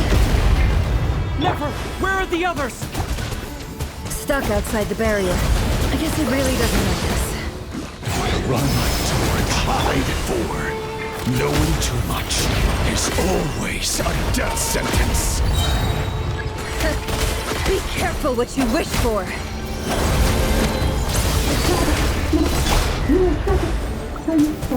Lauma! Can you hear me? Some death is within my grasp. The voices are gone. But at least I know they're still there. I need to focus. Stick to the plan. Remember my most important task. Just keep silent. If I can silent for long enough, the moment will come.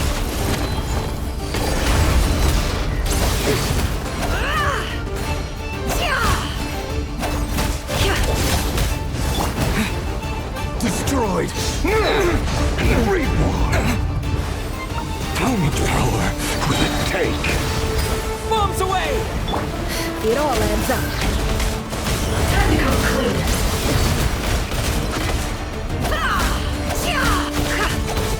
The mystery unravels.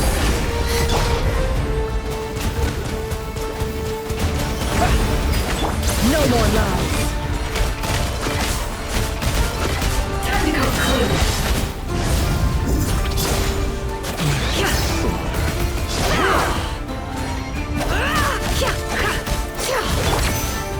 Wipe out!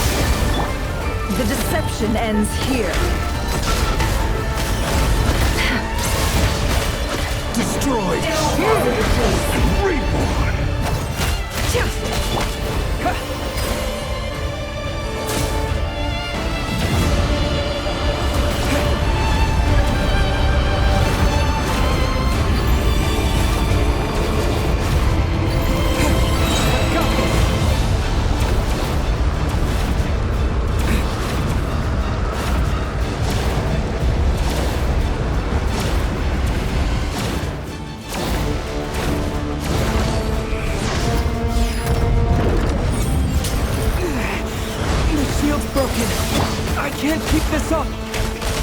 Don't push your luck. Your death is within my grasp!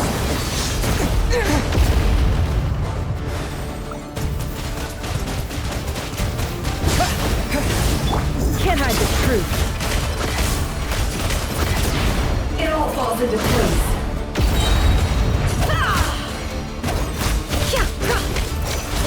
Seek within.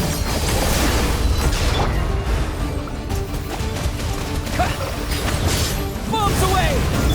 No more lies. Let's see what you're made of.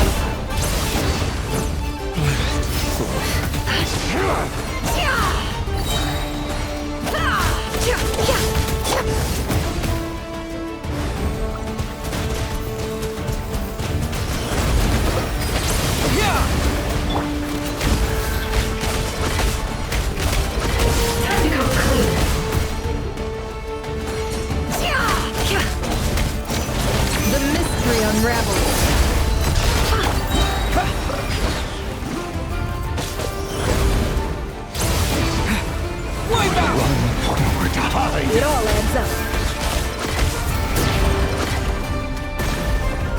Come clean. Seek within.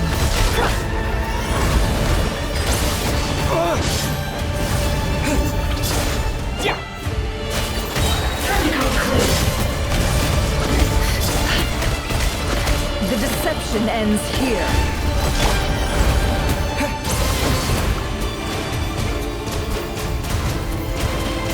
Go! Bombs away! No more lies. It all falls into place.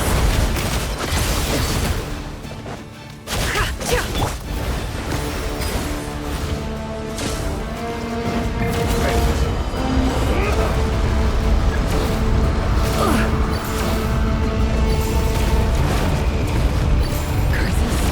There's no other way.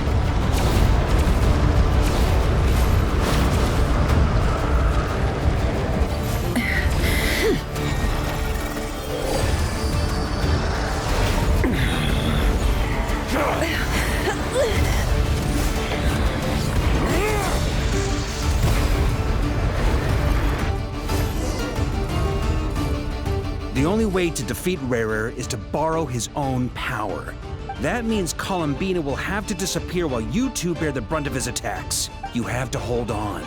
Find a way to keep him focused on killing the two of you.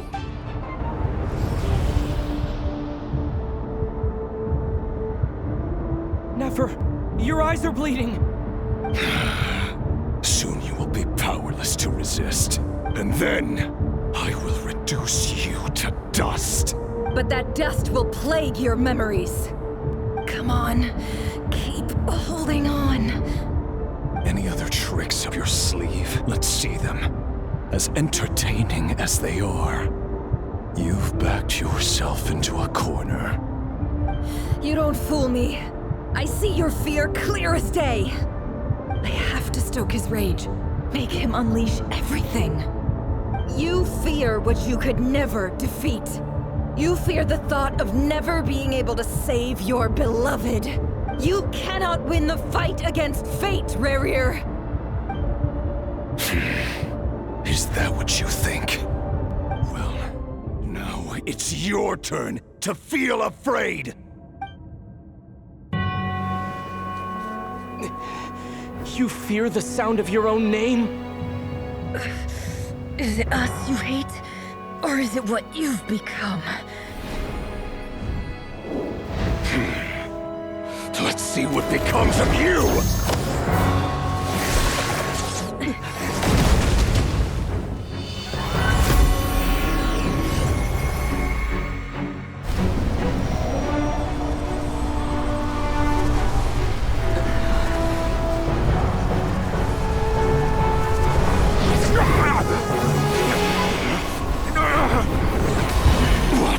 Happening?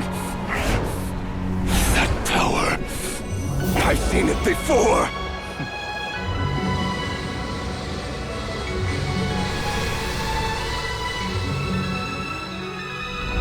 His power is on another level.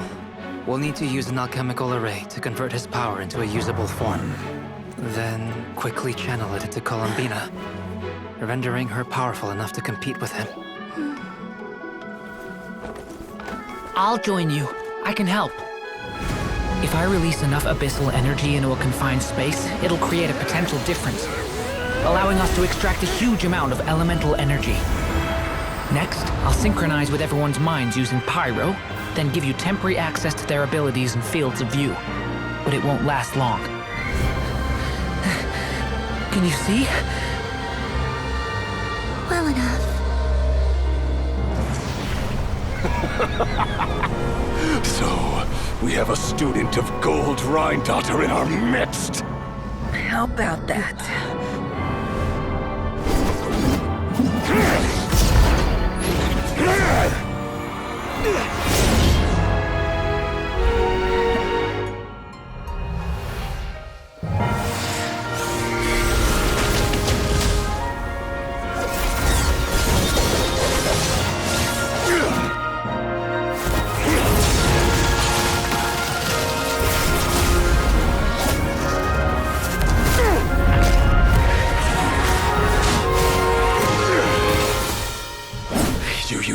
own power against me?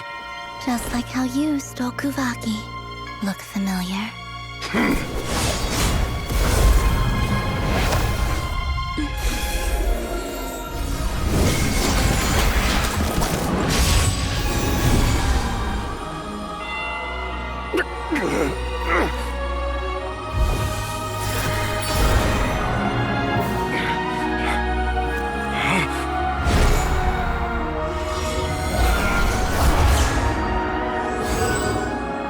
Don't you realize?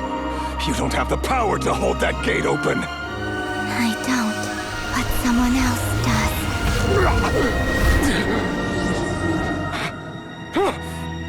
Goodbye, Rerir.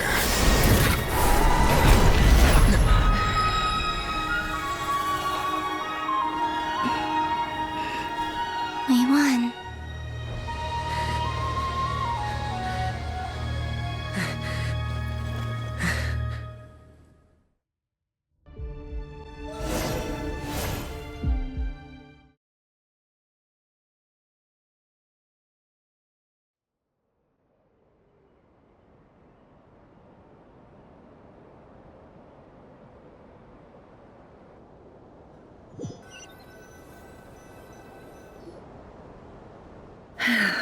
Nefer, how are your eyes? They're fine. Apart from the blindness, of course. It's not too late. Let me handle it.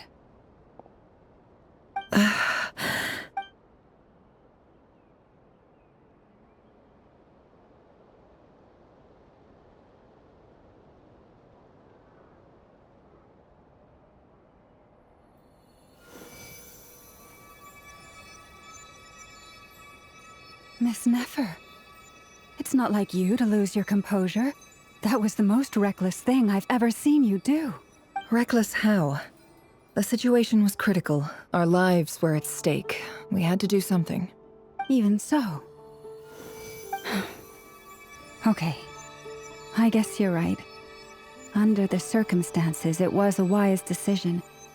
You traded your eyes for an incredible victory. In business terms, I suppose that's a huge return on investment. I'd be hard-pressed to argue otherwise. Still, I don't like this outcome, and I don't want you to lose your sight for good. People suffer when they make sacrifices they shouldn't have to make, whether that means faith, strength, or in this case, your ability to even see. I had hoped you could win without sacrificing so much as a single hair on your head. Thank you. Really. All done. Don't try and open your eyes just yet. We'll see how you're doing in a couple of days. Until then, please follow your recovery plan to the letter. I'll send full details through Yehoda.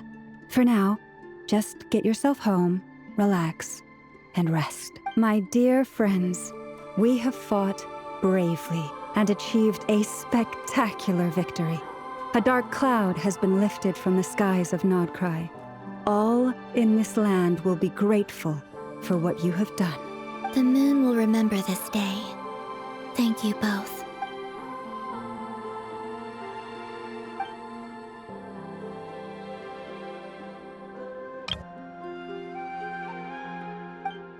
There's something I want to let you know. What is it? When Durin connected everyone's minds so I could access their powers, I also felt everything they felt. And since Nefer's eyes were injured, my eyes are hurting now too. Hold on. Let me try. I only feel the pain. There's no actual damage. I just thought I should tell you. You're right. There's no damage. That's a relief. But I must say, I'm surprised to hear the Kutar share something like this with me. In the past, you never used to open up about yourself. Things are a little different now from how they were. I'm learning to share how I truly feel with my friends. Friends? You have no idea how glad I am to hear that.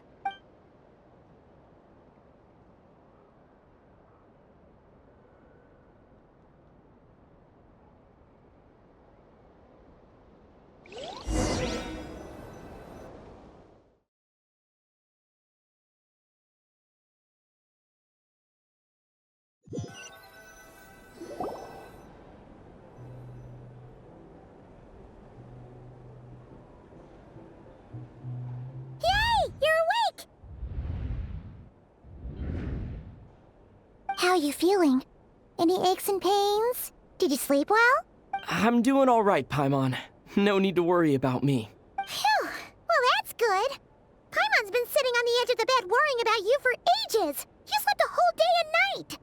Poor Paimon had to eat all by her lonesome. Glad to hear you didn't starve. How was the food? Well, it wasn't the same without you there to share it.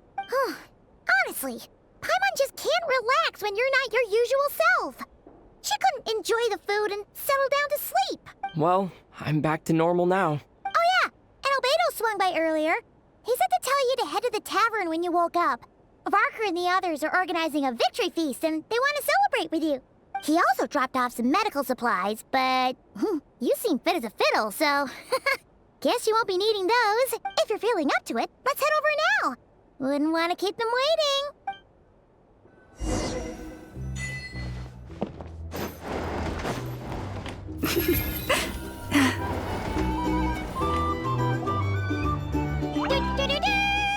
We're here! Traveler and Paimon! Perfect timing! We were literally just saying how there's no way we're holding this victory feast without you any longer, and we would have postponed it till tomorrow. How are you feeling today? Much better. Thanks. Don't worry about me. Relieved to hear it. If that changes, just let me know. Happy to check you over at any time. Yep, we're here for you. Anything you need, just let us know. Oh wait, where's Nefer? How are her eyes doing? Nefer's right over there. I'm sure she'd love to catch up with you.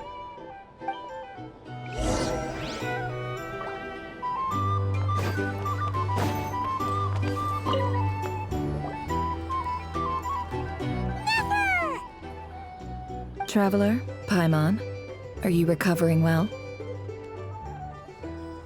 Turns out that moon chanter has some real talent after all. My eyes were mostly recovered after just a couple days' rest. I can actually open them again now.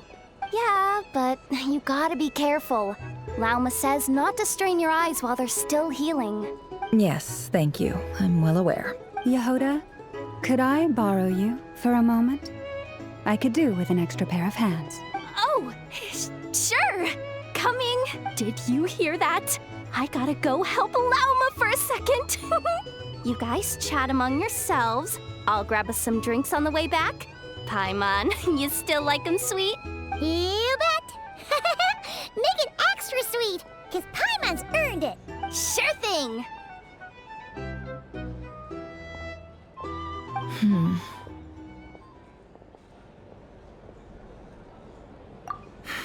The Raker of Solnari. Kind of a snake, don't you think? No, definitely a snake. A poisonous one who spewed his venomous hatred everywhere. Anyone who seeks revenge out of hatred for other people has become a snake. That's something my dad used to say. Perhaps. I'm sure it sounds like a very wise and open-hearted perspective to your ears. But me? I think hatred is a perfectly justifiable emotion. What else is left when everything you depended on in life gets stripped away? Something's gotta fuel that drive to keep on living. If you're worried about me, you can nip that in the bud. I'm not someone who gets stuck in the past. It's just... I suddenly feel like I was wrong to call my father a liar. He was just a fool. That's why the Academia turned their back on him, and why the other tribes ganged up on him. Oh, Father. How much better things could have been if you were a skilled liar. Look at the Ibis King. Thoth is a fiendishly cunning liar. And yet, strangely, he feels more like a father to me than my real dad ever was. He's never brought it up, but I'd bet he feels the same way. Why else would he give me the power to perceive the truth, while at the same time training me in the art of deception? Well, King Deshret banished him to Aru, which is essentially a prison, and posed 3 questions to him. He promised that he'd have his freedom if he could find the answers. His response was to take on a physical form and approach me, hoping that I could become his envoy and search for one of the answers on his behalf. Did he really think I'd fall for that? He's stuck there. He can't make me return what he gave to me. So that's enough for you to decide he's nice, is it? He's a prisoner, and he was scared. So he decided to perform some good deeds to win people's approval. He lives in fear because he's a deceiver. How is Rerir any different? You can't work as a spy your whole life and expect a happy ending. It's preposterous. Yet I can't say I don't understand it. Liars live in the darkness of their own making. But it's still human nature to want to go on living. They say that a liar's soul is the most worthless thing in the world. What do you think? Oh, really? Well, it takes a very kind person to find compassion even for liars. If you ask me, the soul of a liar really is worth nothing. Because all they care about is themselves. For example, when something good falls into my lap, I don't go sharing the news around. Stops other people trying to steal it from me.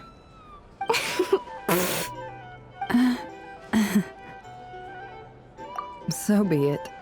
They have sharp ears. I can't keep anything from them. Oh, is that what it looks like? Well, you all know my past now, and I can't simply eliminate everyone who knows too much. So I guess I just have to put up with you. For the foreseeable future, at least. When you find yourself in a situation you can't control, the safest play is to keep calm and start monitoring everyone involved like a hawk. In the intelligence world, you need to have a sense of perspective and play your hand accordingly. If you understand what's at stake, please ensure my secret is safe with you. I trust you'll respect my wishes as a friend. But don't forget, I will also be watching you like a hawk. Very good. Oh wait! Now that the panic's over and we've all calmed down, Paimon suddenly remembered something. After all that build-up, our mystery ally never showed up even once!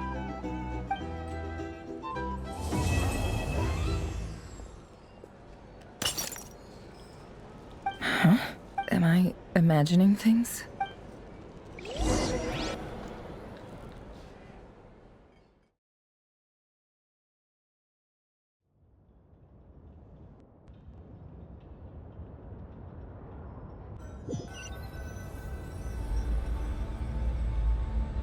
So, that close colleague who stayed behind with you? What's he been up to recently? Don't know, don't care. I get more normal human interaction from hanging out with Bosco too than him. Although, now you mention it, he hasn't bothered me in a while. I wonder if... If he's disappeared without a trace, it's the biggest gift he ever gave to the world. But I somehow doubt that's what's going on. He won't lie low forever. So we'd better stay on guard.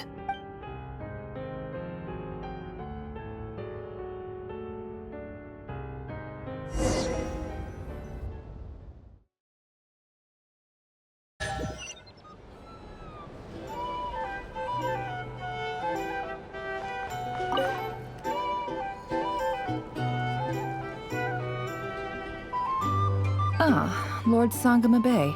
How lovely to see you. I must thank you for the device you provided. It was an enormous help. Would I be right in thinking that it was developed by the Academia? Why come and ask me when you clearly know already? I mostly came to thank you. That's more like it. A little gratitude goes a long way with Lord Sangama Bay. Play your cards right, and you might even stand a chance of becoming my long-term supplier. The chance to work with such a kind and charitable investor as yourself would be a great honor for the Curatorium. Huh? Charitable? Who said anything about charity? First time hearing about it. Let's see. The first plot of land you purchased in Nod-Krai, your desert interests, and... Stop! What do you think you're doing? Exposing my investment history? history! It's nothing to hide from. They're all perfectly legitimate investments. And some of the land you purchased was with the intent of building a sanctuary? Yes, I heard about that too. How did you... You're a curious case, Lord Sangamabe. You don't like people finding out about your good deeds, do you? But I'm afraid no matter how hard you try to keep things under wraps, where there's a will, there's a way. You did it for Sumeru, didn't you? It was empty land that was gonna go to waste otherwise. I figured if I built something there, it might at least get some use in an emergency. Disasters are capricious things. They strike without any warning. I've lost family to a disaster before, and I don't want to lose any friends or business partners if I can help it. My elder sister used to dream of finding a sanctuary. Somewhere with plenty of food, water, and medicine. Where everyone could live happy lives. It was something I looked into, but after discussing things with the Dendro Archon, I decided on a more effective strategy. The tech people handled the tech, and Moneybags provided the Mora. It just made the most sense. It's a pity that so few people know the truth about you. Everyone says that you view everything in terms of Mora, and all you care about is growing your own wealth. So, what's the problem with that? Everyone wants to be rich. It's human nature. So yes, I love Mora, and it's nothing to be ashamed of. But surely you have dreams of your own beyond just making Mora. You don't get it, do you? My dream is to invest in other people's dreams. And, you know, make a nice little slice for myself along the way. Just thinking about it makes me happy. That sweet, sweet sound of Mora. Thank you. For the device? And the pendant. Oh, that. I was just returning a favor. Don't worry about it. Seems like we've both been away from home for a very long time. Yeah. So long that I barely remember what my family even looked like. That would be your mother, father, and sister? Yeah, though it's been years since my sister passed away. It's not like I want to forget them, obviously, but memory can be even more ruthless than the most calculating business person. Beyond a certain point, if something isn't helping you, it just gets rid of it. My sister can't help me now. Slowly but surely, her face is fading from my mind's eye. It's become a vague impression. Not everything will fade. When loved ones pass away, the beautiful memories are the ones that last the longest. Yeah, that's true. If you ask me, that's the one silver lining in all of it. Well, that, plus, I'm sure that life is much better now than it was back then. Oh, absolutely. I have tons of Mora, a big beautiful house, business is booming, and I'm as happy as can be. You've got a lot going for you too. Boss of the Curatorium of Secrets? I'm sure there's plenty of Mora to be made in that line of work. I appreciate the vote of confidence.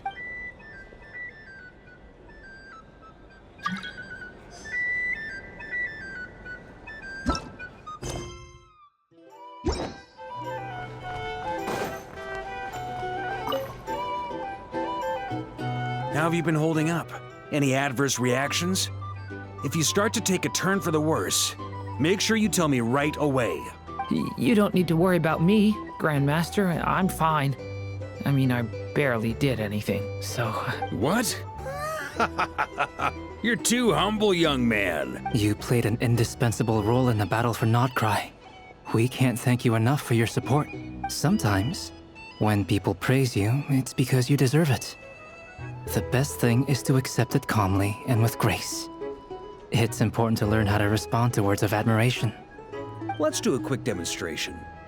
Albedo, that was an incredible feat of alchemy. The pressure was on, but you worked flawlessly at lightning speed to get the job done. Thank you. I can't take all the credit, though. Durin played a big part in forming the alchemical array. See? Did you catch that? A masterclass in how to take a compliment. Okay, yeah. I did work pretty hard to help prepare for the battle. No point denying that. Hey, you guys! Hey, look who's bounced back. Looking good, Traveler. Seems like you've recovered. You won't need to take any more medication. Can I get you a drink? Huh? You know how to order at a bar now? You've sure learned a lot recently. Handling a drinks order is ridiculously simple compared to alchemy. Don't worry, I'll blend into society yet. Paimon believes it. You're clearly a fast learner, just like your brother. To be totally honest, though, Paimon didn't quite follow all the details when you first explained the plan to us. Don't worry, that's completely understandable. Unless you're a student of alchemy, it's hard to grasp the principle and how the process works. To put it in the simplest terms, we saw how our enemy stole the power of Kuvaki. And that gave us the idea of stealing his power to turn it against him. When facing an enemy you have no hope of defeating, it's best not to engage them in battle. So, instead of looking for a way to overpower him, we decided to help Columbina get strong enough to at least stand up to him in a fight. For this to work, we had to analyze his modes of attack, confirm who his main target was, and make sure that he wouldn't go beyond the range of the alchemical array. For added security, we prepared a total of 4 arrays. But to mitigate the impact of the battle, we identified one location in particular as the ideal spot, which is where the confrontation took place. The alchemical array absorbed his abyssal power. Then Durin processed it to render it usable by Columbina. That power enabled her to do what would otherwise have been nigh on impossible. What surprised me was that Dainsleif actually agreed to join us. Given his history with Rerir, he had every right to sit this one out. But we're extremely grateful for the decision he made. It must have been a painful choice to make. But I'm sure that making a decision was far better for him than staying in limbo. Absolutely. He was torn between 2 paths, but in the end, he made his choice and stuck to it resolutely. He doesn't strike me as the sort of person who'd stay trapped in limbo for long. Anyway, however you cut it, everyone gave a stellar performance. And now, it's time to kick back and celebrate.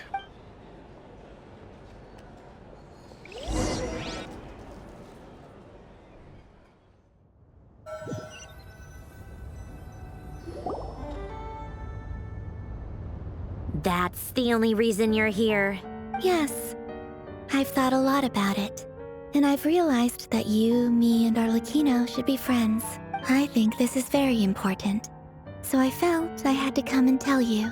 Well, this is a new one. I'm so moved. I can't even hold my teacup. If that's all, you can leave now. Do you not want to be friends with me? Or is it that you prefer being co-workers? What is this, Columbina? Are you deliberately testing my patience threshold? Right now, my politeness module is active. But if you say another word, I swear I'll shut it down. If your politeness module was active, wouldn't you say the word please at some point? Polonia, please see Lady Columbina to the door. Will you still invite me to your next tea party? What? Yes, I think you will. Bye-bye, dear Sandrone.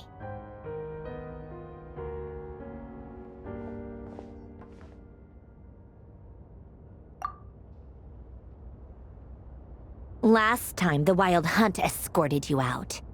Would you rather I handled it myself this time? We just wanted to, see how you were doing now that it's all over. Why? Out of concern for my safety? I hope you didn't seriously think that the Rahier of Solnari would be able to lay so much as a finger upon me, given how prepared I was. Mostly because you kind of helped us out, so we just wanted to check you were okay. Looks like all your robots are fixed, huh? Oh, don't you worry about that. Tea time is already a write-off.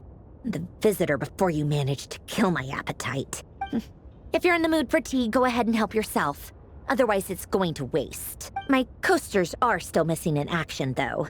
Use this notebook instead. Whoa! Pretty hefty notebook. Look at all those calculations. You can ignore those. They're just dumb scribblings. I doodle and write in my free time. Sometimes I remember the distant, dreamlike past. Sometimes I imagine the far-flung future.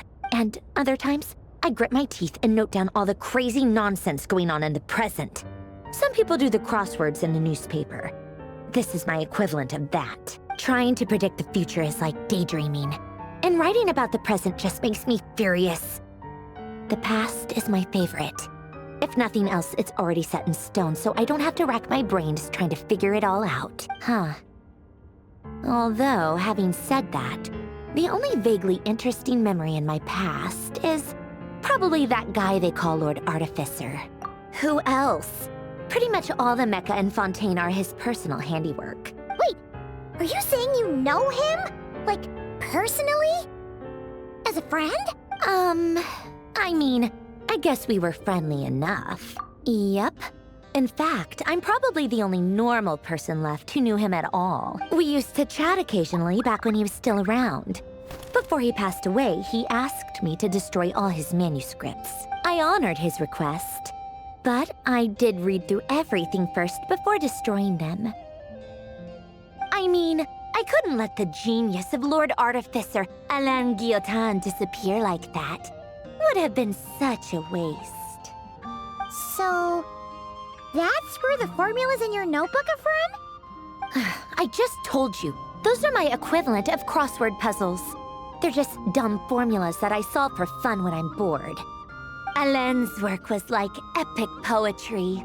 The formulas in my notebook are just silly little riddles in comparison. Not that there's anything bad about them.